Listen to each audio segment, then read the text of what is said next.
சதாசிவசமாரம்பாம் சங்கராச்சாரிய மத்தியமாம் அஸ்மதாச்சாரிய பர்யந்தாம் வந்தே குரு பரம்பராம். நேயர்களே வணக்கம். உங்க வாழ்க்கையில நீங்க உணர்ந்த உச்சக்கட்ட மகிழ்ச்சியான தருணம் எதுன்னு கொஞ்சம் யோசிச்சு பாருங்க. ரொம்ப ஆழமான ஒரு கேள்வி இது. ஆமா, அந்த மகிழ்ச்சி இப்ப எங்கே போச்சு?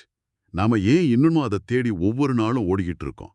இது மாதிரி ஆழமான கேள்விகளை அலசுறது தான் இந்த ஸ்பெஷல் டீப் டைவ் உடைய நோக்கம். நிச்சயமா. இன்னைக்கு நாம எடுத்துக்கிட்ட சோர்ஸ் மெட்டீரியல்ஸ் ரொம்பவே அபாரமானது. ஆமாம், பூஜ்ய ஸ்ரீ ஞானானந்த பாரதி சுவாமிகள் எழுதின ஜீவ யாத்ரா, அதாவது உயிரின் பயணம் அப்படிங்கிற ஒரு அற்புதமான தத்துவ நூலையும், அதுக்கு சுவாமி பரமார்த்தானந்தர் அப்புறம் சுவாமி ஓங்காரானந்தர் கொடுத்த விளக்க உரைகளையும் தான் நாம இன்னைக்கு ஆழமா பார்க்க போறோம். இந்த மூல நூல்கள் ஒரு சாதாரண தத்துவ விளக்கம் கிடையாது. இது நம்முடைய அன்றாட வாழ்க்கைக்கான ஒரு கையேடுனே சொல்லலாம். கண்டிப்பா. இத புரிஞ்சிக்க இந்த நூலோட முதல் ஸ்லோகத்தை நான் சொல்றேன். நித்யானந்த சுகம் பதம் சுவிமலம் பிராப்தும் சமீஹாயுதா சர்வே ஜன்மப்ருதா சதா வியசனினஸ்தத்ஸ்தான சன்மார்கணே ஏவம் சத்யபி சாத்திய சாதனயுகம் சம்யங் ந ஜானந்தி ந பிராப்தாதுனாபி சௌக்கிய பதவீம் ஸ்வாபீஷ்ட ரூபாம் யதா. அருமை. இந்த சமஸ்கிருத ஸ்லோகத்தோட அடிப்படை அர்த்தம் என்னன்னா, உலகத்துல பிறந்த எல்லா உயிர்களுமே ஒரு மாசற்ற நிலையான பேரின்பத்தை, அதாவது அந்த நித்யானந்த சுகத்தை அடையறதுக்காகத்தான் இடைவிடாம ஓடிக்கிட்டு இருக்கு அப்படிங்கிறது தான். அதாவது எல்லாரும் மகிழ்ச்சியை தேடி ஓடுறாங்க. ஆமா, உலகில் உள்ள கோடிக்கணக்கான உயிர்களுக்கும் ஒரே ஒரு இலக்கு தான் இருக்குன்னு இந்த முதல் ஸ்லோகம் ரொம்ப ஆணித்தரமா சொல்லுது. நாமும் அந்த நிலையான இன்பத்தை தேடிதான் வாழ்நாள் முழுக்க செலவிடுறோம். எனக்கு இதுல ஒரு சின்ன முரண்பாடு இருக்கிற மாதிரி தோணுது. என்ன முரண்பாடு? சொல்லுங்க. லெமி, எல்லாரும் ஒரே விஷயத்தை தான் தேடுறாங்கன்னு சொல்றீங்க.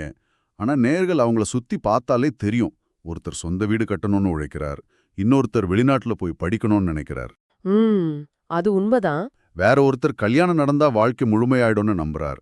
ஒருத்தருக்கு பிடிச்ச சாப்பாடு இன்னொருத்தருக்கு பிடிக்கிறதில்ல. இப்படி நாம எல்லாம் வேற வேற திசையில ஓடும்போது எப்படி எல்லாரோட இலக்கும் பேரின்பம் மட்டும்தான்னு சொல்ல முடியும்? உங்க கேள்வி ரொம்ப நியாயமானது.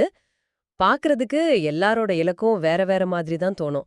ஆனா வேதாந்தம் அன்வய வியதிரேக அப்படிங்கிற ஒரு ஆழமான தர்க்கத்தின் மூலமா இது ரொம்ப அழகா விளக்குது. அன்வய வியதிரேக தர்க்கமா அப்படின்னா என்ன? அதாவது நாம ஒரு பொருளை ஏன் விரும்புறோம்னு யோசிச்சு பாருங்க. அந்த பொருள் நமக்கு சந்தோஷத்தை கொடுக்கும்னு நாம நம்புற வரைக்கும் தான் அதை நம்ம நேசிக்கிறோம். பொருள் இருக்கும்போது சந்தோஷம் இருக்கு இல்லையா? இதுதான் அன்வய தர்க்கம். ஓஹோ, அதாவது நான் ஆசையா ஒரு புது கார் வாங்குறேன்னு வைங்க. அந்த காரை ஓட்டும்போது எனக்கு கிடைக்கிற பெருமைக்காகவும் மகிழ்ச்சிக்காகவும் தான் அந்த காரை நேசிக்கிறேன். சரியா? மிகச்சரி. இப்போ இந்த தர்க்கத்தோட மறுபக்கமான வெதிரேக தர்க்கத்தை பார்ப்போம். நீங்க ஆசையா வாங்கிய அதே கார் கொஞ்ச நாள்ல ரிப்பேர் ஆகி நடு ரோட்ல நின்னு உங்களுக்கு பெரிய செலவையும் மன உளைச்சலையும் கொடுத்தா நீங்க என்ன பண்ணுவீங்க? கண்டிப்பா வெறுத்து போய் அதை வித்துடலான்னு தான் தோணும். அதுதான். ஒரு காலத்துல உயிரா நினைச்ச காரை நீங்களே தூக்கி எரிய துடிப்பீங்க. அந்த பொருள் சந்தோஷம் தரதை நிறுத்திட்டாலோ இல்ல வலிய கொடுக்க ஆரம்பிச்சாலோ நாம் அதை வேணான்னு சொல்றோம். இதுல இருந்து என்ன புரியுது? வாவ், இப்ப ரொம்ப தெளிவா புரியுது. அதாவது நான் அந்த இரும்பாலும் பிளாஸ்டிக்கால் ஆன காரை ஒருபோது நேசிக்கவே இல்லை. அந்த கார் எனக்கு கொடுத்த அந்த சுகத்தை, அந்த இன்பத்தை மட்டும்தான் நான் நேசிச்சிருக்கேன். ஆமா, 100க்கு 100 உண்மை.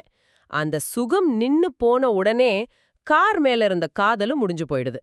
இத நாம மனித உறவுகளுக்கும் பொருத்தி பார்க்கலாம்.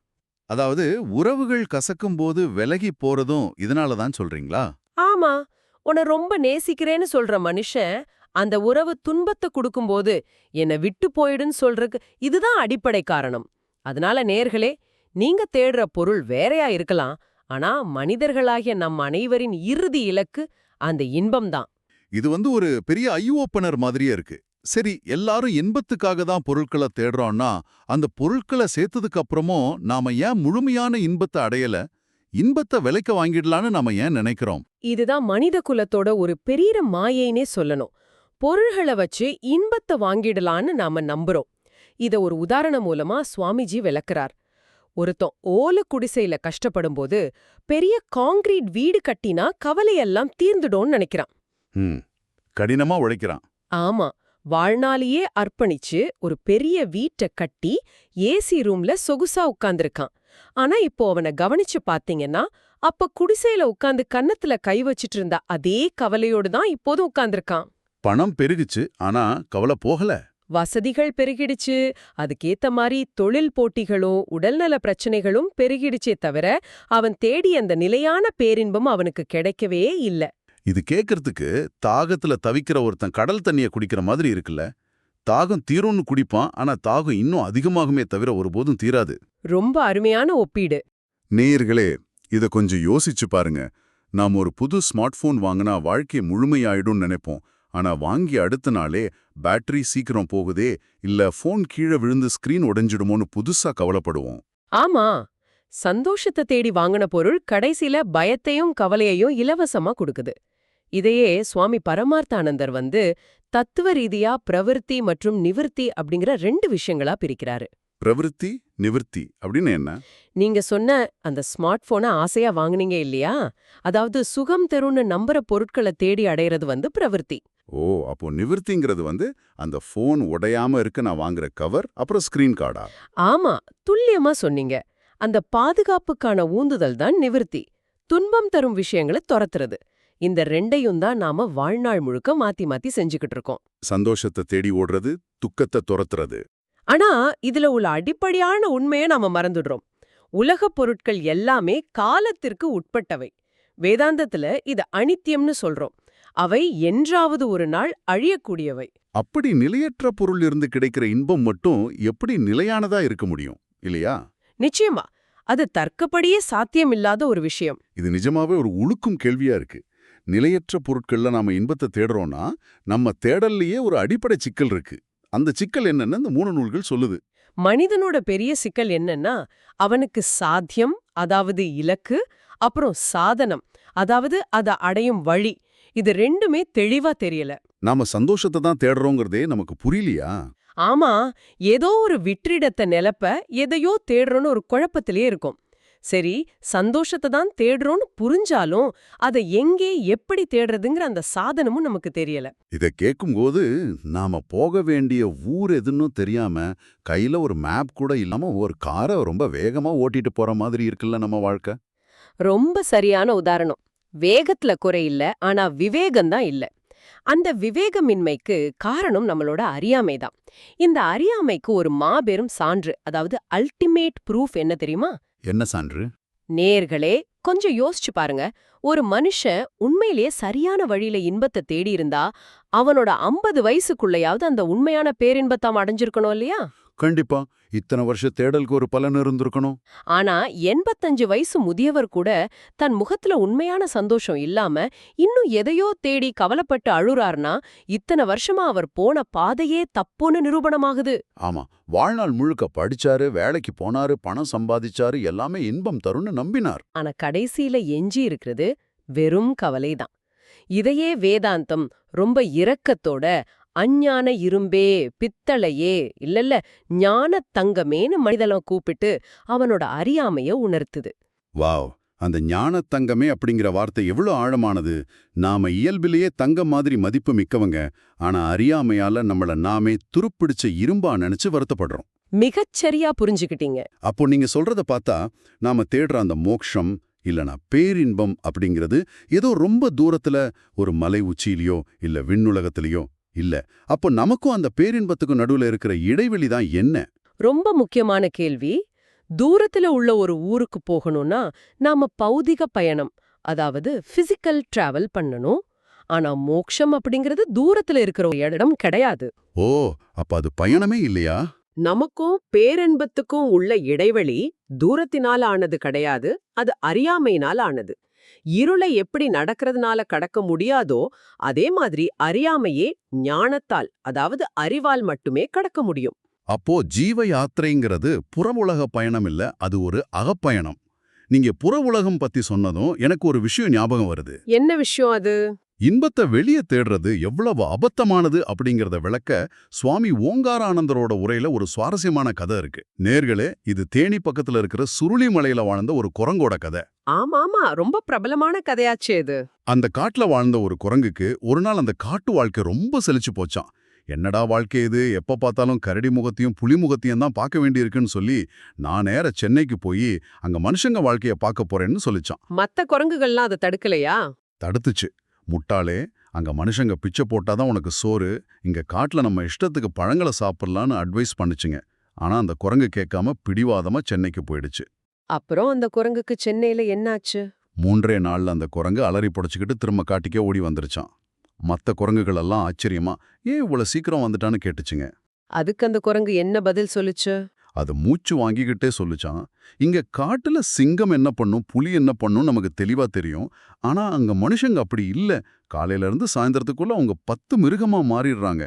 யாரை எப்படி எடை போடுறதுன்னே தெரியலன்னு பயந்து போய் சொல்லுச்சான். இந்த வேடிக்கையான கதைக்குள்ள ரொம்ப ஆழமான ஒரு தத்துவம் ஒளிஞ்சிருக்கு. நாம நிம்மதியையும் இன்பத்தையும் தேடி எத்தனையோ புற உலக விஷயங்களை நம்பி ஓடுறோம். மனிதர்களை நம்புறோம், பதவிகளை நம்புறோம். ஆனா புற உலகம்ங்கிறது தட்பவெப்பம் மாறுற மாதிரி தொடர்ந்து மாறிக்கிட்டே இருக்கும். மனிதர்களோட எண்ணங்களும் மாறிக்கிட்டே இருக்கும். அப்படிப்பட்ட நிலையற்ற ஒண்ணுல எப்படி நிலையான இன்பம் கிடைக்கும்? அது கழுத்துல மாலைய போட்டுக்கிட்டே ஊர் பூரா மாலைய தேடுற மாதிரி இருக்குல்ல. ஆமா, இல்லைனா தலையில கண்ணாடிய வச்சுக்கிட்டு என் கண்ணாடிய காணோமேன்னு வீடு முழுக்க தேடுற மாதிரி தான் நம்மளோட இன்ப தேடலும் இருக்கு. இன்பம் நமக்குள்ளேயே இருக்கு, நாமோ அதை வெளியே தேடிட்டு இருக்கோம். இது எனக்கு இன்னொரு பழமொழியை ஞாபகப்படுத்துது. கையில சாவியை வச்சுக்கிட்டு வெளிச்சம் இருக்குங்கிற ஒரே காரணத்துக்காக தெருவிளக்குக்கு கீழே சாவியை தேடுற கதை மாதிரி தான் நம்ம வாழ்க்கையும் இருக்கு. ஆமா, இருட்டான வீட்டுக்குள்ள சாவிய தொலைச்சிட்டு வெளிச்சமான தெருவுல தேடினா எப்படி சாவி கிடைக்கும்? நாம மகிழ்ச்சியை தொலைச்சது நமக்குள்ள, ஆனா அதை தேடுறதோ பொருள்கள் நிறைஞ்ச இந்த வெளிச்சமான உலகத்துல. இது ஒரு பெரிய முரண்பாடு. இந்த முரண்பாட்டை உடைக்கிறதுக்காக சுவாமி பரமார்த்தானந்தர் ஒரு ஆழமான உதாரணத்தை தர்றாரு. தாய்ப்பால் குடிச்சு பழகுன குழந்தை தாய்ப்பால் மறந்ததும் தன்னோட கட்ட விரல வாயில வச்சு சூப்ப ஆரம்பிக்கும் இல்லையா? ஆமா, எல்லா குழந்தைங்களும் அப்படி பண்ணோம். ஆனா கட்டை விரல்ல இருந்து எந்த பாலும் வராதுன்னு நமக்கு நல்லா தெரியும். ஆனா அந்த குழந்தை என்ன நினைக்குதுன்னா, விரல சூப்பும்போது சுரக்கிற தன்னோட சொந்த உமிழ்நீரையே முழுங்கிட்டு அந்த சுவை விரல்ல இருந்து தான் வருதுன்னு தப்பா நினைச்சு சந்தோஷப்படுது. ஓ மை காட், ரொம்ப சூப்பரான உதாரணம் இது. அதுபோலதான் இந்த உலகப் பொருட்கள், பதவிகள் எல்லாமே வெறும் கட்ட விரல் மாதிரி தான். அந்த பொருட்களுக்குள்ள எந்த இன்பமும் ஒளியல. கொஞ்சம் பொறுங்க. அப்போ நாம அடையிற இன்பம் எங்கிருந்து வருது? நான் எனக்கு பிடிச்ச உணவை சாப்பிடும்போது எனக்கு சந்தோஷம் கிடைக்குதே, அது எப்படி? அங்கதான் ஒரு பெரிய சூக்ஷ்மம் இருக்கு. நீங்க அந்த உணவை சாப்பிடும்போது உங்களுடைய அலைபாயிர மனம் ஒரு கணம் அப்படியே அமைதியாயிடுது. எனக்கு இது வேணும் அது வேணும்னு அலையிற மனசோட ஓட்டம் சில நொடிகள் நின்ன உடனே மனம் ஒரு அமைதியான ஏரி மாதிரி மாறிடுது. ஓ, அந்த அமைதியான ஏரியில. ஆமா, அந்த அமைதியான ஏரியில நம்ம உள்ள இருக்கிற ஆன்மாவோட ஆனந்தம், அதாவது ஸ்வரூப ஆனந்தம் பிரதிபலிக்குது. அந்த சொந்த இன்பத்தை தான் நாம அனுபவிக்கிறோம். ஆனா குழந்தை விரல நம்புற மாதிரி நாம அந்த பொருள்ல இருந்து தான் இன்பம் வந்துச்சுன்னு தப்பா நினைச்சுக்கிறோம். வாவ், நிஜமாவே இது ஒரு பெரிய விழிப்புணர்வு கொடுக்குது. அப்போ நாம் தேடுற அந்த நித்யானந்த சுகம்ங்கிறது எங்கேயோ போய் புதுசா அடைய வேண்டிய ஒரு விஷயம் கிடையாது. அது ஏற்கனவே நம்மகிட்டே இருக்கிறது தான். துல்லியமா சொன்னீங்க. கண்ணாடி மேல பழிஞ்சிருக்கிற தூசிய தொடைக்கிற மாதிரி நம்ம அறியாமைய நீக்குனா அந்த இன்பம் தானாகவே வெளிப்படும். இதனால தானோ என்னவோ இது எப்பவுமே அடைந்த ஒண்ணுதான் சொல்றாங்க. ஆமா, வேதாந்தம் இத எவர் அக்கம்ப்ளிஷ்ட், அதாவது எப்போதோ அடையப்பட்ட ஒன்று அப்படின்னு ரொம்ப தெளிவா சொல்லுது. மோட்சம்ங்கிறது நாம புதிதா உற்பத்தி செஞ்சு அடையிற விஷயம் இல்ல, அது நம்முடைய உண்மையான இயல்பு. அந்த உண்மையான இயல்ப அஞ்ஞானம் அப்படிங்கிற ஒரு திரை மறைச்சிருக்கு. ஆமா, அந்த திரைய ஞானம் அப்படிங்கிற அறிவினால விளக்குறது மட்டும்தான் இந்த ஜீவ யாத்திரையோட ஒரே நோக்கம். ரொம்ப அருமையா விளக்குனீங்க. சரி நேயர்களே, இன்னைக்கு நாம பயணிச்ச இந்த ஜீவ யாத்திரைய ஒரு சின்ன ரீகேப் மாதிரி பாத்திரலாம். நானும் எல்லாரும் எதையோ தேடி ஓடுறதா நினைக்கிட்டு இருக்கோம். ஆனா உண்மையில நாம் எல்லாரும் தேடுறது அந்த நிலையான பேரின்பத்தை மட்டும்தான். அந்த பேரின்பம் உலக பொருட்கள்லயோ புற உலகத்திலயோ கண்டிப்பா இல்ல அப்படிங்கறத ரொம்ப தெளிவா பார்த்தோம். ஆமா, ஏன்னா அது எல்லாமே நிலையற்றவை. அதனால நம்ம பயணம் வெளி உலகத்தை நோக்கிய பயணம் கிடையாது. அது நம்ம உள்ளங்கைக்குள்ளேயே இருக்கிற நெல்லிக்கனியை தேடி வெளியூருக்கு போற அறியாமையை அகற்றிட்டு நமக்குள்ளேயே நடக்க வேண்டிய ஒரு அகப்பயணம். இந்த அறியாமை இருளை அகற்ற சாஸ்திரங்களோட துணையும் ரொம்ப முக்கியம். நிச்சயமா. இறுதியா நேயர்களே, உங்களுக்கு ஒரு ஆழமான சிந்தனையும் முன்வைக்கிறோம். நீங்க இதுவரைக்கும் உங்க வாழ்வில் அனுபவிச்ச அத்தனை சந்தோஷங்களும் வெளியிலிருந்து வரல. உங்களோட சொந்த ஆனந்தமே உலகப் பொருட்கள் அப்படிங்கிற கண்ணாடியில பட்டு எதிரொலிச்சதுதான் உண்மை அப்படின்னா, அந்த கண்ணாடியை தேடி அலையறத நாம எப்போ நிறுத்த போறோம்? ஆமா, அந்த கண்ணாடியை விட்டுட்டு உங்களுக்குள்ளே இருக்கிற அந்த மூல ஒளிய நேர்க்குனே தரிசிச்சா உங்க வாழ்க்கை எப்படி மாறும்னு கொஞ்சம் சிந்திச்சு பாருங்க. ஓம் பூர்ணமதஹா பூர்ணமிதம் பூர்ணாத் பூர்ணமுதச்யதே பூர்ணஸ்ய பூர்ணமாதாய பூர்ணமேவா வசிஷ்யதே. ஓம் சாந்திஹி சாந்திஹி சாந்திஹி. சதாசிவ சமாரம்பாம் சங்கராச்சாரிய மத்தியமாம் அஸ்மதாச்சாரிய பரியந்தாம் வந்தே குரு பரம்பராம். மிக அற்புதமான ஒரு தொடக்கம். ஆம், கேட்பவர்களே, இந்த ஆழ்ந்த அலசலுக்கு உங்களை அன்போடு வரவேற்கிறோம். இது வெறும் செய்தி குறிப்போ அல்லது சாதாரண உரையோ அல்ல. உங்களுக்காக பிரத்யேகமாக தொகுக்கப்பட்ட ஒரு ஆழமான தத்துவ பயணம். கண்டிப்பாக. உங்களை நீங்களே ஒரு கணம் கேட்டுக்கொள்ளுங்கள். இந்த பூமியில் பிறப்பதற்கு முன்பு எத்தனையோ பிறவிகளை நாம் கடந்திருக்கலாம். ஆமாம், எத்தனையோ உடல்களை நாம் எடுத்திருக்கலாம் அல்லவா? சரியாக சொன்னீர்கள். ஆனால் நீங்கள் இப்போது வாழ்ந்து கொண்டிருக்கும் இந்த மனித பிறவிக்கென்று ஒரு பெரிய தனித்துவம் உண்டு. அதாவது, முந்தைய பிறவிகளிலெல்லாம் நீங்கள் வெறும் பயணியாக மட்டுமே இருந்தீர்கள். ஆனால் இந்த மனித பிறவியில் மட்டும்தான் பயணத்தின் திசையை தீர்மானிக்கும் சுக்கான் உங்கள் கைகளில் கொடுக்கப்பட்டுள்ளது. நீங்கள் அந்த சுக்கானை சரியாக பிடித்துக்கொண்டு பயணிக்கிறீர்களா? அல்லது வாழ்க்கை எங்கு இழுத்துச் செல்கிறதோ அங்கு தள்ளாடிக்கொண்டே செல்கிறீர்களா? இந்த ஒரு முக்கியமான கேள்வியிலிருந்துதான் நம்முடைய இன்றைய தேடல் தொடங்குகிறது. இன்று நாம் ஆழமாக ஆராயப் போவது சிருங்கேரி மடத்தைச் சேர்ந்த பூஜ்ய ஸ்ரீ சுவாமி ஞானானந்த பாரதி அவர்கள் இயற்றிய ஜீவ யாத்ரா என்ற சமஸ்கிருத நூலாகும். ஜீவ யாத்ரா என்றால் உயிரின் பயணம் என்று பொருள். இது ஏதோ கடந்து போன காலத்துக்கான ஏட்டுச்சுரைக்காய் அல்ல. உண்மைதான். நம் அன்றாட வாழ்க்கையோடு பொருந்திப் போகும் வண்ணம் சுவாமி பரமார்த்தானந்தர் மற்றும் சுவாமி ஓங்காரானந்தர் ஆகியோரின் மிகச்சிறந்த நுட்பமான விளக்க உரைகளை அடிப்படையாகக் கொண்டுதான் இன்று நாம் விவாதிக்கப் போகிறோம். வாழ்க்கையை ஒரு பயணம் என்று நாம் மிக எளிதாக கூறிவிடுகிறோம். ஆனால் அந்த பயணத்தின் தன்மை என்ன என்பதை புரிந்து கொள்வதுதான் முதல் படி. விலங்குகள், பறவைகள் என்று எத்தனையோ உயிரினங்கள் இந்த பூமியில் வாழ்கின்றன. அவற்றுக்கெல்லாம் வராத ஒரு நெருக்கடி மனிதனுக்கு மட்டும் ஏன் வருகிறது? மிகச்சிறந்த கேள்வி. ஏனென்றால் மற்ற உயிரினங்களின் வாழ்க்கை இயற்கை அளித்த உள்ளுணர்வால் மட்டுமே வழிநடத்தப்படுகிறது. அதாவது ஒரு இயல்புணர்ச்சி, சரியா? ஆம். ஒரு சிங்கம் பசித்தால் வேட்டையாடும், பசியில்லாத போது அது இரையை தேடாது. அவற்றின் செயல்களில் திட்டமிடலோ அறம் சார்ந்த கேள்விகளோ இல்லை. ஓ, அதனால் அவற்றுக்கு ஒரு வழிகாட்டி தேவையில்லைங்கிறீர்கள்? கட்டாயமாக தேவையில்லை. ஆனால் மனித பிறவியில் மட்டுமே புருஷார்த்தம் என்று குறிப்பிடும் சுயமாக சிந்தித்து தேர்ந்தெடுக்கும் சுதந்திரம் உள்ளது. ஆக அந்த சுதந்திரம் இருக்கும் காரணத்தினாலதான் நாம் எந்த திசையில் பயணிக்கிறோம் என்ற கேள்வியும் நமக்கு எழுகிறது. ஆமாம். சம்சாரம் என்று சொல்லப்படும் இந்த இலக்கற்ற பிறவிச் சுழற்சியை பற்றிய தேடலும் அதனாலதான் நமக்கு தேவைப்படுகிறது. நீங்கள் சொல்வதை பார்க்கும்போது மனிதனுக்கு அளிக்கப்பட்டிருக்கும் அந்த சுதந்திரம் ஒரு வரமாக மட்டுமில்லாமல் ஒரு பெரிய பொறுப்பாகவும் முரண்பாடாகவும் தெரிகிறது. அது ஒரு மிகப்பெரிய பொறுப்புதான். நடுக்கடலில் திசைகாட்டி இல்லாமல் மாட்டிக்கொண்ட மாலுமியைப் போல சுயமாக சிந்திக்கும் திறன் கொண்ட மனிதனுக்கு ஒரு வரைபடம் தேவைப்படுகிறதல்லவா? அந்த வரைபடம் இல்லாமல் வெறும் புலன்களின் ஊந்துதலால் மட்டுமே நாம் செயல்படும் போதுதான் சம்சாரச் சூழலில் நாம் சிக்கிக் கொள்கிறோம். அப்படியென்றால் அந்த வழிகாட்டி வரைபடம் எது?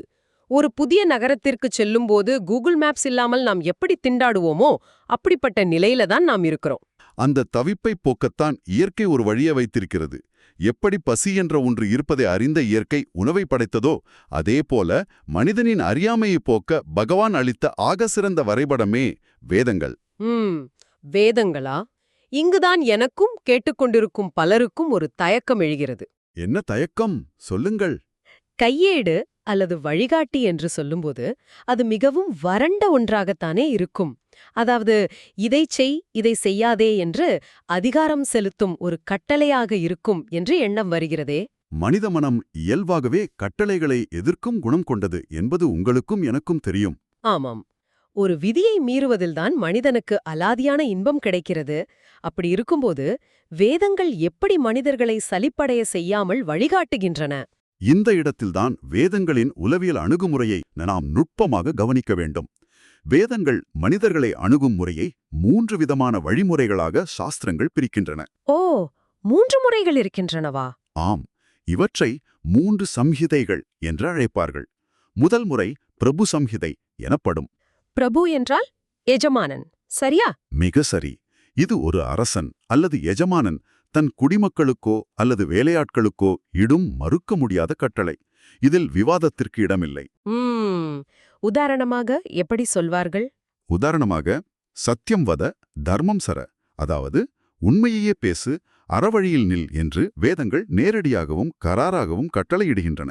இது ஆரம்ப நிலையில் உள்ள ஒழுக்கத்தை கற்றுக்கொள்ள வேண்டியவர்களுக்கான நேரடி அணுகுமுறை என்று வைத்துக் கொள்ளலாமா? ஆம்.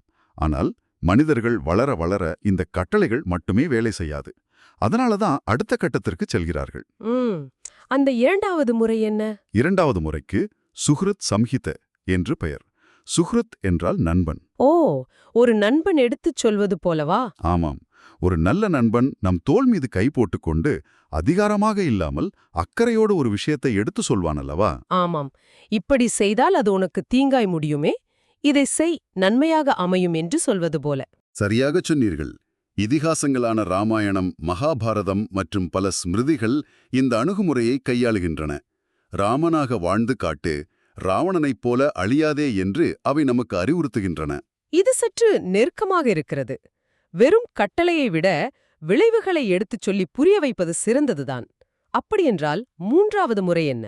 மூன்றாவது முறை மிகவும் சுவாரஸ்யமானது, உளவியல் ரீதியாக மிகவும் ஆழமானது. இதற்கு காந்தா சம்ஹிதை என்று பெயர். காந்தா என்றால் அன்பான மனைவி என்று பொருள் அல்லவா? மிக சரியாகச் சொன்னீர்கள். ஒரு அன்பான மனைவி தன் கணவன் தன் சொல்லுக்குச் செவிசாய்க்காவபோது அவனிடம் நேரடியாகச் சண்டையிடுவதில்லை. மிகவும் சாதுரியமாக நடந்து கொள்வார்கள். ஆம், தன் அன்பினாலும் சிறு சிறு சலுகைகளைக் காட்டியும் கதைகள் மூலமாகவும் அவனை நல்வழிக்குக் கொண்டு வருவாள். நம்முடைய புராணங்கள் கையாளும் அணுகுமுறை இதுதான். இது கேட்பதற்கு மிகவும் அருமையாக இருக்கிறது. இந்த 3 முறைகளையும் கேட்கும்போது எனக்கு ஒன்று தோன்றுகிறது. என்ன தோன்றுகிறது? சொல்லுங்கள். நம் வீடுகளில் குழந்தைகளை வளர்க்கும் விதத்திற்கும் இதற்கும் பெரிய வித்தியாசமில்லை என்று நினைக்கிறேன். அது எப்படி என்று கொஞ்சம் விளக்குங்களேன். ஒரு குழந்தை படிக்க மறுக்கும்போது முதலில் பெற்றோர் மிரட்டிப் பார்க்கிறார்கள். இது நீங்கள் சொன்ன பிரபு சம்ஹிதை.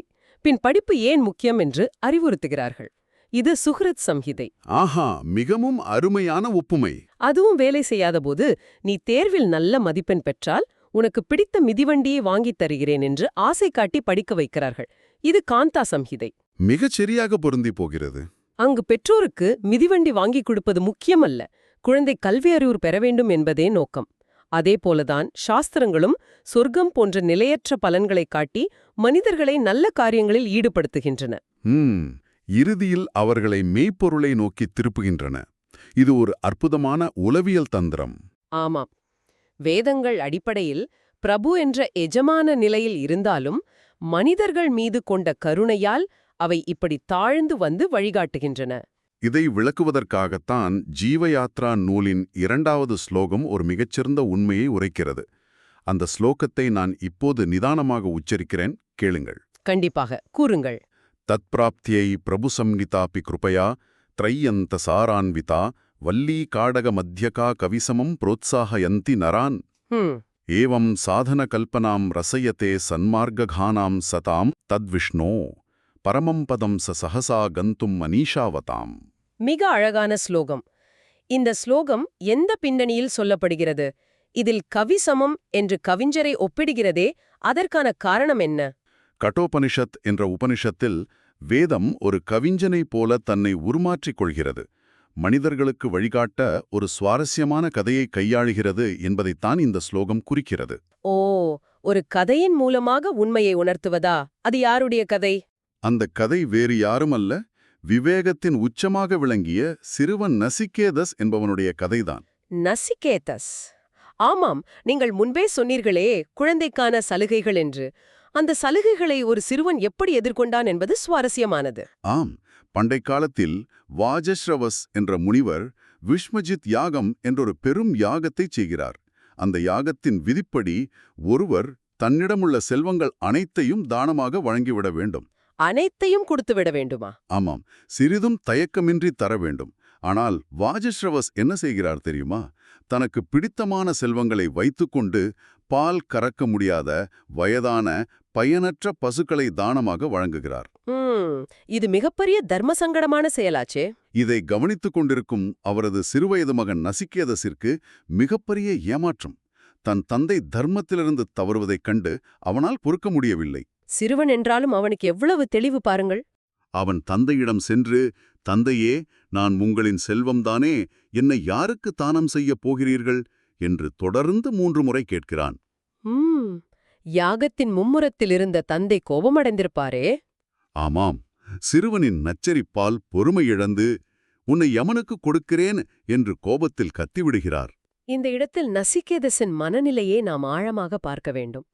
தந்தை கோபத்தில் ஏதோ ஒரு வார்த்தையை சொல்லிவிட்டார் என்று பெரும்பாலான குழந்தைகள் அதை புறக்கணித்திருப்பார்கள். ஆம், அல்லது அழுது கொண்டு தாயிடம் சென்றிருப்பார்கள். ஆனால் நசிகேதஸ் அப்படி செய்யவில்லை. தர்மம் தவறாத ஒரு வாழ்க்கைக்கு தந்தையின் சொல்லே சாசனம் என்று அவன் அதை ஒரு பிரபஞ்ச கட்டளையாகவே எடுத்துக்கொள்கிறான். இது சாதாரண முதிர்ச்சி அல்ல. நீங்கள் சொல்வது 100க்கு 100 உண்மை. அந்த முதிர்ச்சிதான் அவனது முதல் தகுதி. தந்தை சொன்ன சொல்லை காப்பாற்றுவதற்காக அந்தச் சிறுவன் நேராக யமலோகத்திற்கே செல்கிறான். அப்படியா? அங்கே யமதர்மன் இருந்தாரா? இல்லை, அங்கு யமதர்மன் இல்லை. எனவே பசியும் தாகமுமாக ஒரு துளி நீர் கூட அருந்தாமல் 3 நாட்கள் யமனின் வாசலிலேயே காத்திருக்கிறான். 3 நாட்கள்? ஒரு சிறுவன்? ஆச்சரியமாக இருக்கிறது. பயணத்தை முடித்து திரும்பிய யமன் தன்னுடைய வீட்டு வாசலில் ஒரு பிராமணச் சிறுவன் காத்திருந்ததைக் கண்டு பெரும் குற்ற உணர்வு கொள்கிறார். விருந்தினரை காக்க வைப்பது பாவம் அல்லவா? ஆமாம், அதற்கு பிராயச்சித்தமாக நசிகேதஸிடம் 3 வரங்களை கேட்டு பெற்றுக்கொள்ள சொல்கிறார். அந்த 3 வரங்கள் என்னென்ன? முதல் வரமாக தன் தந்தை தன் மீதான கோபம் நீங்கி மன அமைதி பெற வேண்டும் என்று கேட்கிறான். யமனும் அதை மனமுவந்து கொடுக்கிறார். மிகவும் தாராளமான குணம். 2வது வரம். 2வது வரமாக ஸ்வர்க்கத்தை அடைவதற்கான ஒரு யாக முறையை கற்றுக் கொடுக்கச் சொல்கிறான். ஸ்வர்க்கம் என்பது நீண்ட கால இன்பத்தை தருவது என்றாலும் அது நிலையற்ற இன்பம் என்பதை அவன் அறிந்திருந்தான். அனித்ய ஆனந்தம் என்று சொல்வார்களே அது.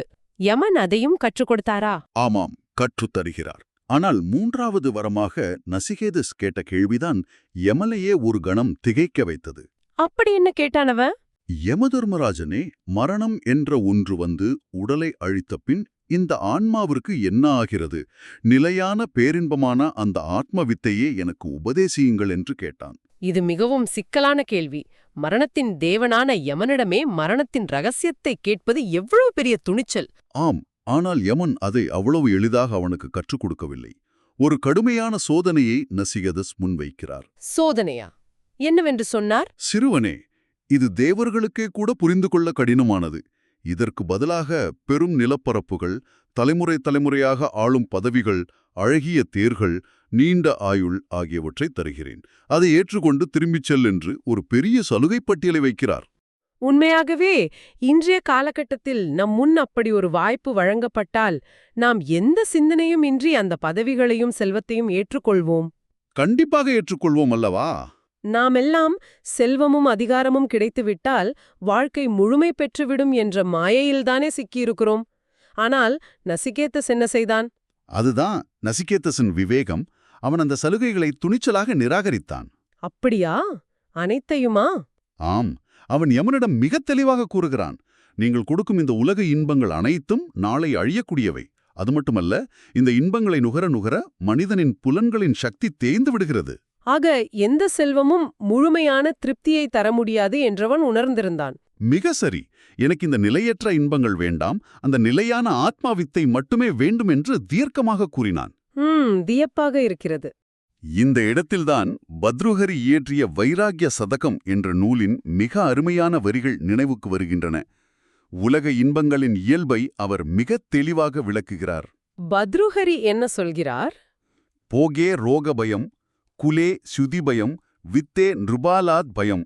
அதாவது, நீங்கள் உலக இன்பங்களை நுகர நினைத்தால் அங்கே நோயின் பயம் ஒளிந்திருக்கிறது. ஆமாம், உடல் ஆரோக்கியம் கெட்டுவிடுமோ என்ற பயம். ஒரு உயர்ந்த குடும்பத்தில் பிறந்தால் அந்த புகழுக்கு எங்கே களங்கம் வந்துவிடுமோ என்ற பயம் இருக்கிறது. அதிக செல்வத்தை சேர்த்தால் அதனை எங்கே திருடர்களோ அரசாங்கமோ பறித்துச் சென்று விடுவார்களோ என்ற பயம். உலகில் உள்ள அனைத்திலுமே ஒருவிதமான பயம் கலந்திருக்கிறது என்று சொல்ல வருகிறீர்களா? ஆம், பயமில்லாத அபயமான ஒரே நிலை வைராக்கியம், அதாவது பற்றின்மை மட்டுமே என்று பத்ருஹரி கூறுகிறார். துளி கூட துன்பம் கலவாத பயமில்லாத பேரின்பம் தரும் மோக்ஷம் ஒன்றே குறிக்கோள் என்ற விவேகமும் வைராக்கியமும் நசிகேதஸிடமிருந்தது. வேதங்கள் ஒரு நண்பனைப் போல ஒரு கதையின் ஊடாக நமக்கு உணர்த்தும் பாடம் இதுதான். எவ்வளவு ஆழமான சிந்தனை பாருங்கள். பயம் கலவாத ஒரே விஷயம் ஆசைகளை துறப்பதுதான் என்பது மிகச் சிறந்த மெய்ஞானம். சரி, நசிகேதஸப் போல நமக்கும் அந்த விவேகம் வந்துவிட்டதே என்று வைத்துக்கொள்வோம். ம், நிலையான இன்பம், அதாவது ஆத்ம ஞானம் பெறுவதுதான் நம் இலக்கு என்று தீர்மானித்து விட்டோம். ஆனால் அந்த இலக்கை நோக்கிய பயணத்தை எப்படி மேற்கொள்வது? அதற்கான வாகனம் எது? இதை விளக்குவதற்குத்தான் கடோபனிஷத் ஒரு பிரம்மாண்டமான உருவகத்தை கையாளுகிறது. வேதாந்தத்தில் இதுவே புகழ்பெற்ற ரத கல்பனா, அதாவது தேர் உருவகம் என்று அழைக்கப்படுகிறது. ஓ, தேர் உருவகமா? ஆம், ஜீவயாத்ரா நூலின் 3வது ஸ்லோகத்தில் இது மிக துல்லியமாக விளக்கப்பட்டுள்ளது. வெறும் வார்த்தைகளாக இல்லாமல் இதன் பின்னால் உள்ள நுட்பமான இயக்கவியலை நாம் புரிந்து கொள்ள வேண்டும். இதை எப்படி புரிந்து கொள்வது? இதை நீங்கள் மனக்கண்ணில் கற்பனை செய்து பாருங்கள். நம்முடைய இந்த மனித உடல் என்பது ஒரு தேர். சரி, உடல் ஒரு தேர். அந்த தேரில் பயணிக்கும் உரிமையாளர், அதாவது ஜீவாத்மா நாமே ஆவோம். அந்த தேரை ஓட்டும் தேரோட்டி நம்முடைய பகுத்தறியும் புத்தி. ஓ, புத்தி தான் தேரோட்டியா? ஆமாம், தேரோட்டியின் கையில் இருக்கும் கடிவாளம் நம்முடைய மனம். அந்த தேரை இழுத்துச் செல்லும் வலிமையான குதிரைகள் நம்முடைய கண்கள், காதுகள் உள்ளிட்ட ஐம்புலன்கள். குதிரைகள் ஐம்புலன்கள். அப்படியென்றால் பாதை எது? அந்த குதிரைகள் ஓடும் பாதைகள் உலக இன்பங்களான பார்த்தல், கேட்டல், நுகர்தல் போன்ற புலன் பொருட்கள். இந்த உருவகம் கேட்பதற்கு மிகவும் அழகாக இருக்கிறது. ஆனால் இங்கே எனக்கு ஒரு கேள்வி எழுகிறது. கேளுங்கள், உங்கள் புரிதலை கேட்போம். மனம் ஏன் கடிவாளமாக செயல்படுகிறது? புத்தி ஏன் தேரோட்டியாக இருக்க வேண்டும்? இதை நான் இப்படி புரிந்து கொள்ளலாமா? சொல்லுங்கள், உங்கள் புரிதலை கேட்போம். குதிரைகளான புலன்களுக்கு எதை பார்க்க வேண்டும், எதை நுகர வேண்டும் என்ற ஆசை மட்டுமே தெரியும். அவை வெளி உலகோடு நேரடியாக தொடர்பில் இருப்பவை. மிகச்சரி. மனம் என்பது ஒரு தொடர்பு சங்கிலி. அது குதிரைகளின் ஆசையை தேரோட்டியான புத்திக்கு கொண்டு செல்கிறது. தேரோட்டியான புத்தி தெளிவாக இருந்தால் கடிவாளத்தை இறுக்கிப் பிடித்து குதிரைகளை சரியான பாதையில் செலுத்தும். ஆஹா, அருமை.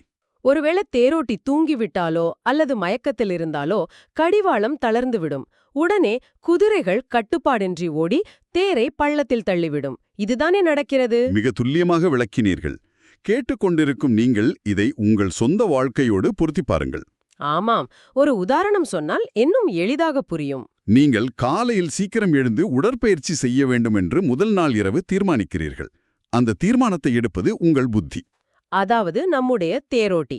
ஆம். ஆனால் காலை அலாரம் எடுத்ததும் குளிரில் உறங்க வேண்டும் என்று உங்கள் உடல் ஆசைப்படுகிறது.